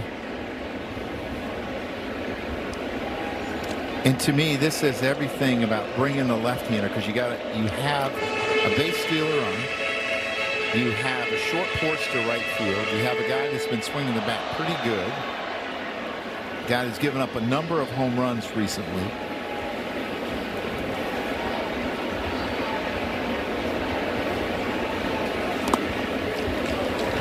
One and one. McMahon 3 for 9 in this series. Last 8 games, he's 8 for 25. 0 for 2 today. Zardo is pretty quick to home. Paredes throws out 33%. Big lead. And there he goes. The throw to second. Got him. Now they say safe. The ball was dropped. Emerson dropped the ball, so on the tag he got him, and then Emerson dropped the ball, so Caballero is safe. Wow, that's a break for the Yankees to get him in scoring position. McMahon's in a decent count. He puts the tag on. He never really had the ball. Oh, and here it comes out. I don't think he knew that it came out. No.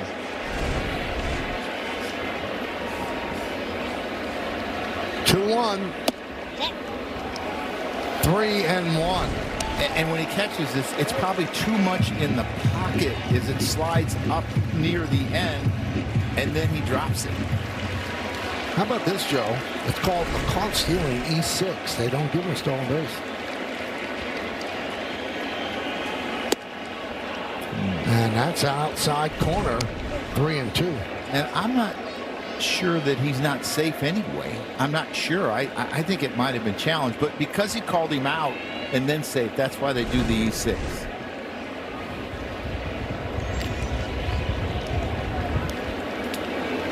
Sanchez on deck, 3-2 count on McMahon. And he worked the walk. So 2 straight walks for Bizzardo. Now the Yankees call back Sanchez. And they're going to send up Rosario. So if you send up your only left-hander Wells, then they're going to, I got to believe they have to count it with Ferrari. Right. So that's why they're sending up Rosario, who's actually been really good against right-handers this year. And that's exactly what they're doing. So Boone does not want them to go to Ferrer against Wells. He said, okay, match up your righty against my righty.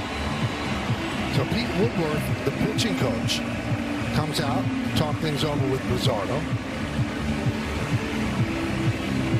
And this has been the inning that has really hurt the Mariners in this series. They gave up 4 the first night when they were up 1-0 going into the 7th. They gave up 3 yesterday to go behind 7-5. And look at his numbers off of right hands. Sometimes this game doesn't make sense. It just doesn't make sense. So you have Ramos, Goldschmidt, and Wells left on the bench. They push the Rosario button. And there's a strike from Bizzardo. Bottom of the 7th inning is 1-0 Seattle. Yankees, runners on first and second, 2 outs. Interesting, the Mariners go through a set of signs when they're determining if they're going to throw a third or second. Most of the times it's a button that the infielders will hear in the pitch count. Runner goes as Caballero steals third. McMahon didn't follow him, stays at first. So a stolen base for Caballero.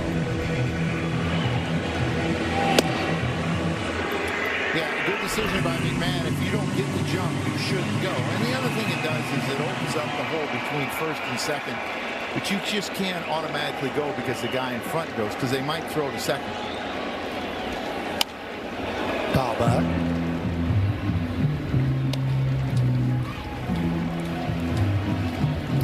Now to piggyback on your point about getting Ferrer up and down. Last 2 times he had 2 ups, gave up 2 runs in the 2nd inning of work. The 0-2 popped up. See if it stays in play. Naylor watches it go into the seats. And to me, I think that's where analytics can really help a manager in decisions on what to do with pitchers, because you get all those. Or you get, how are they the 2nd day at work compared to the 1st? Or how are they the 3rd day out of 4? You get all those numbers and you can make better decisions how effective a guy might be.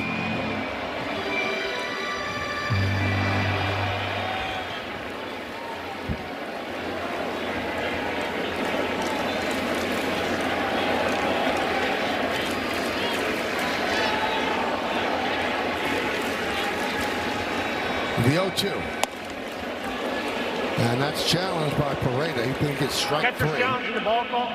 ABS powered by T-Mobile. Let's see if it's the end of the inning. It's the end of the inning. A good challenge by Pareda. So Rosario strikes out as the pinch hitter, and Yankees strand 2. Well, Saturday on Yes, watch the Yankees take on the Blue Jays in the 2nd game of their series in Toronto.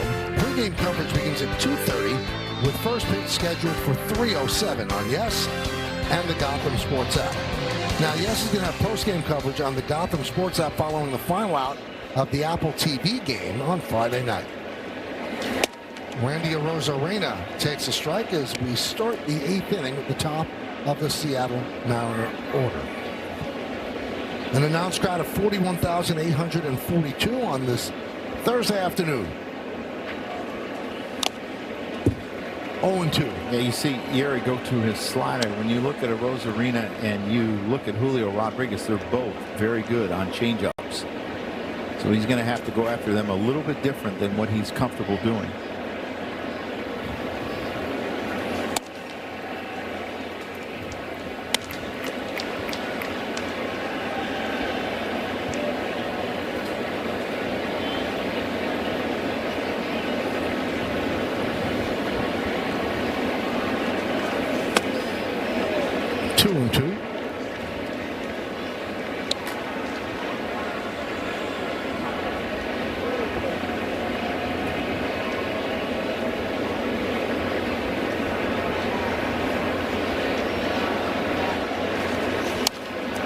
Still 2-2.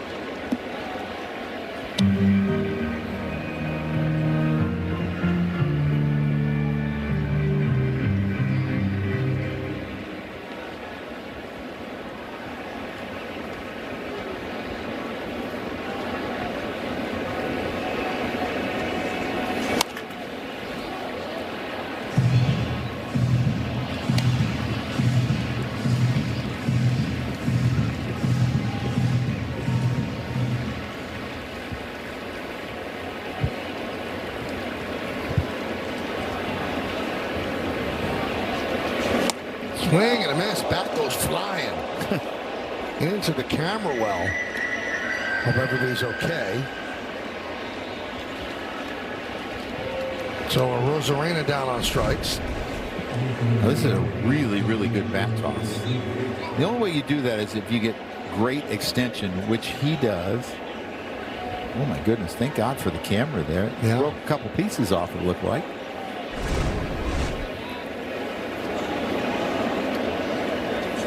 Julio Rodriguez takes up and away. So do you remember we did the open for the first game and Julio Rodriguez hit the home run in our video to right, and then the one to left, and it looked like he was out in front. That was a changeup. And he's got to be really careful here. High fly ball left field. Spencer Jones. Out number 2. The camera, we're told, is chipped, but okay.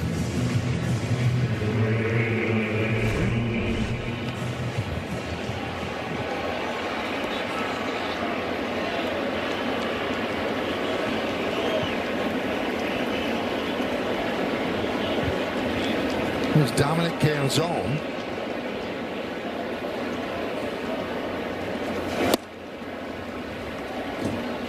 De Los Santos has nice stuff. Oh, I like his stuff. I think it's a different look because of the heavy sinker usage. You know, you think about the right-handers down in the bullpen. Blackburn does have a sinker. Bednar's 4-seam. He has the great changeup to go with it. And managers always want different looks. Like, you don't want 4 right-handers to be identical. You're going to see the movement on this sinker. I mean, this is really, really good.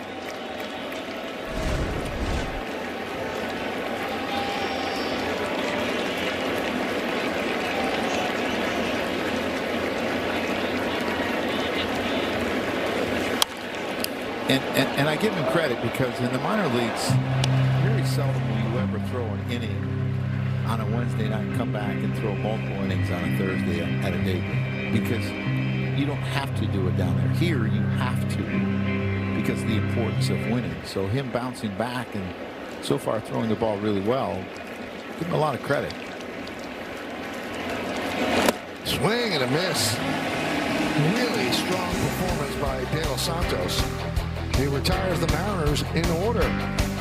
Yankees have 6 outs to go. They're trailing by 1-0.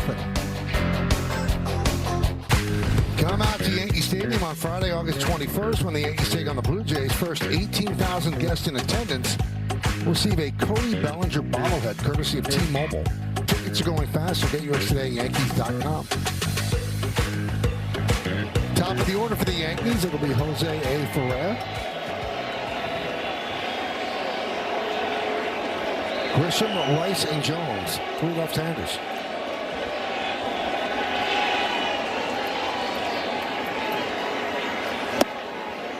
Grisham faced him Tuesday night. That would have been. He flied out to center. He got Rice on a strikeout, and he got Ramos on a strikeout. August has not been kind to him. A 9 ERA. Popped up, left side. Long run for Emerson, as well as Donovan. Neither can make the play. Ball's untouched.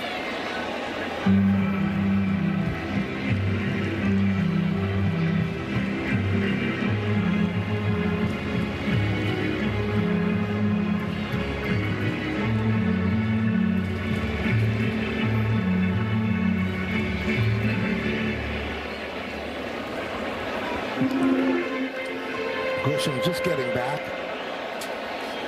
to home plate. Ferrer 97.4 mile an hour fastball velocity, average fastball velocity, 6th highest among major league lefties. Fly ball center field. Rodriguez puts it away. 1 down. You talk about that velocity. He will get to 100. When he gets in the ahead in the count, he turns it loose a little bit. See, Bednar getting ready in case the Yankees are able to score a run here.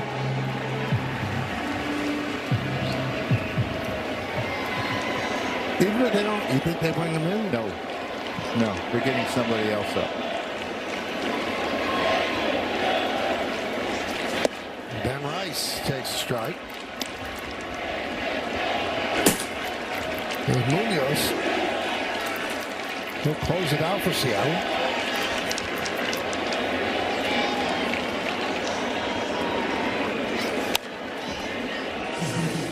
Good cut there by Rice, 0-2. You can see the velocity because the lefties have been late. He kind of hides the ball a little bit with the way he turns his shoulder.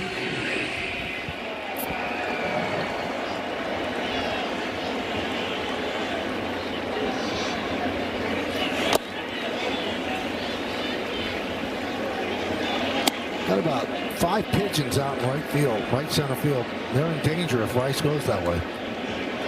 What are those chillbirds? Well, I don't know if they're chillbirds. If he's a line drive, they won't be.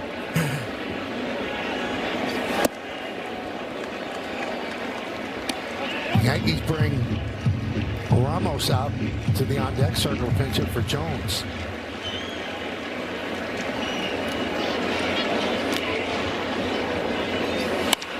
Served into left field. That is going to be caught by Rosarena. Got a good jump and had him played well. Yeah, it really hung up there. I didn't think it was going to go that far, but because he hit it so hard, he got the barrel to it. It hangs up in the air, and then Rosarena is able to get to it.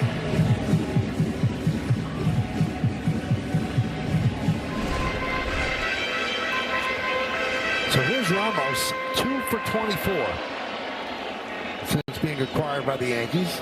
Got a day off today, not in the starting lineup, but pinch hitting for lefty swinging Spencer Jones. And a strike, 99 miles an hour. Batter's challenging a strike call.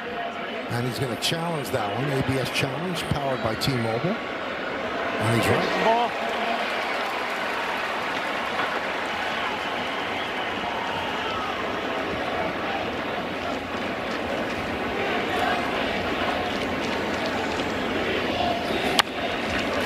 Sounded funny, didn't it? They must have fouled off his glove. I thought maybe it was catcher's interference when I first heard that sound.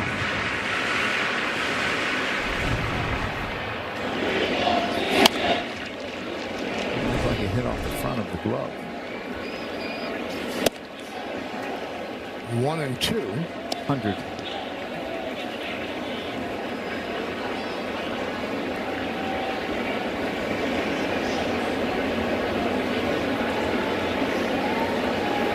And the pitch fouled away.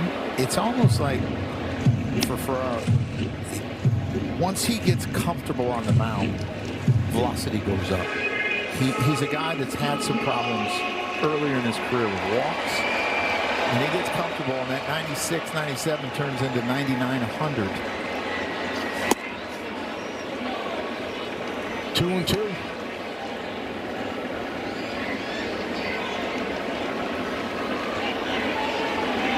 Garcia is on deck. 2 balls, 2 strikes, 2 outs here in the 8th. And the count is full. So he tried to go with the change. I think he's doing him a favor throwing him a change. He's been late on his heater.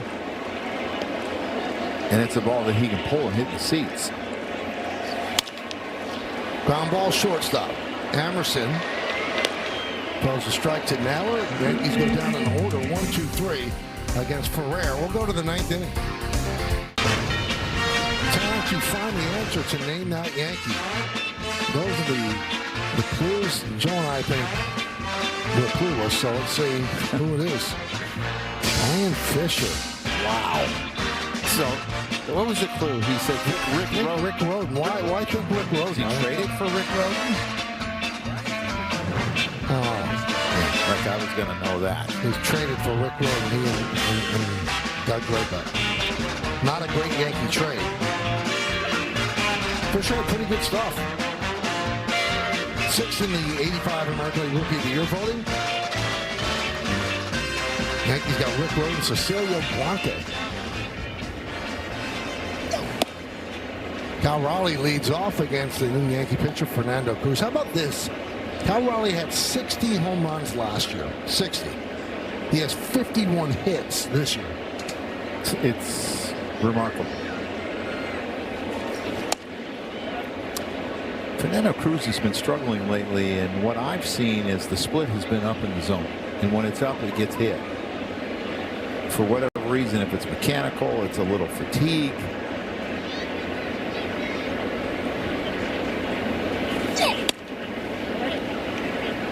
One and two. But this is one of the better fastballs that he's had. We saw 94. It's usually 92, 93. Ramos takes over in left field.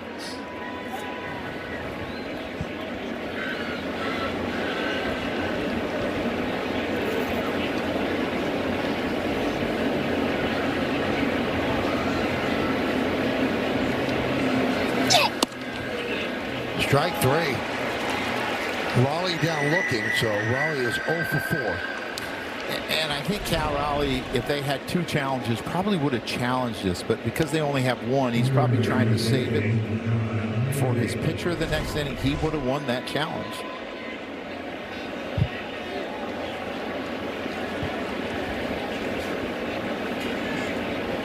Josh Naylor, 1 for 3.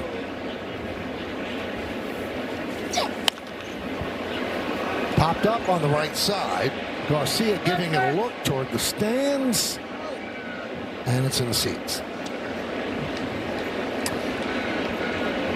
Well, by a stitch, right? I guess it was a strike. Yeah.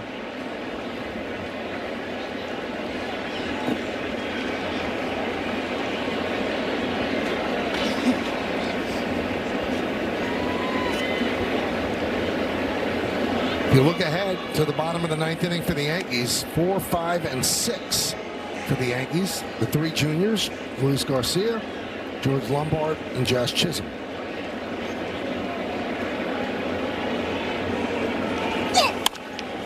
Ground ball, Lombard. 2 outs.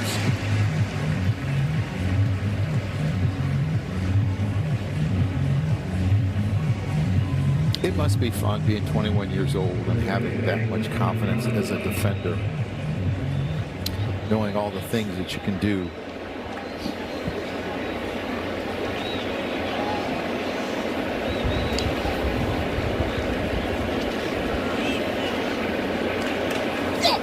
You know what I've noticed about him too, Joe? He doesn't seem like he gets bad hops. He makes sure the hops he gets are fair. Michael, one of the most important things about being an infielder is reading the correct hop. Because when you don't, it makes everything that much harder. Popped up, Lombard drifts back. He says, I have it, and he does, and that'll do it. 1-2-3 inning for Cruz. The Yankees will try to rally in the bottom of the 9th. They're down 1-0. Well, fans, after the final out, get highlights, analysis, clubhouse interviews, and we'll hear from the manager. Plus, I'll look ahead to the series at the Blue Jays, all coming up on the W.B. Mason Yankees postgame. Yankees are 7-6 this year when they're going for a sweep of a series. They'll try to rally against Andres Munoz. And since 2018, they're 81-64 under Aaron Boone, going for a sweep. It's a pretty good number. Pretty good, yeah. It's hard to sweep a series. I mean, obviously, there's some teams that they're playing really poorly when you face them, or they're just not nearly as competitive as you, and you can do it. But on any given day, a pitcher can really pitch a gem, and it's hard to do.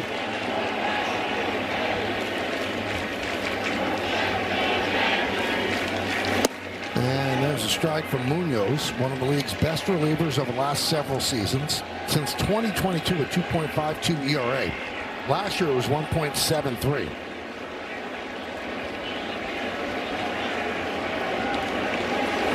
Also, Joe, in his last 18 games since June 16th, he has a 0.98 ERA. And that pitch he just threw there, that changeup, he has started using more because his slider, even though it's great, was not as good as it was last year. 0 home runs last year, 3 this year, and the slug has been up. And it's still really small, Michael. 299 slug, but last year it was a 133. So he started to use his changeup, and I think it's a really good pitch.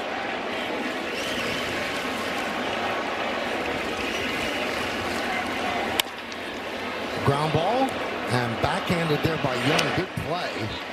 Turns it into an out. 1 away. Well, fans, download the Gotham Sports app to get live games, highlights, features, podcasts, and much more. And if you get Yes on TV, then you get the Gotham Sports app for free. So download and sign in today. Oh, they'd like those 2 guys back. Here's George Lombard Jr. He's 0 for 3. Big cut. 101-mile-an-hour fastball. You can see why he's been one of the better closers when you have that in your back pocket. And that's not even the pitch you use the most. You throw your slider more than any pitch that he has. There it is, the slider, 0-2.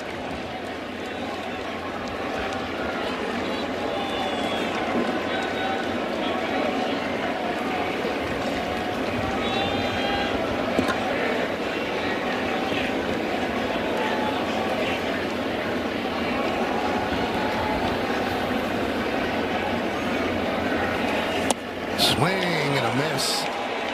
Nasty slider. So a day after they scored 10 runs, the Yankees are an out away from being shut out. Yeah, this has been his bread and butter all of his life, and that was a good one. The one before, he left inside, and it was the one to swing at. It just kind of froze him because it was in. That slider is late, great depth. He throws it really hard. Really tough for a hitter to recognize. Jazz Chisholm Jr. outside. Jazz is 0 for 3 with 2 strikeouts. Has 17 home runs on the season.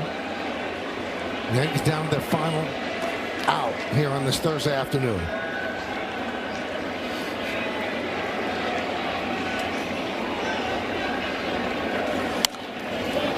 Foul back here. Out of play.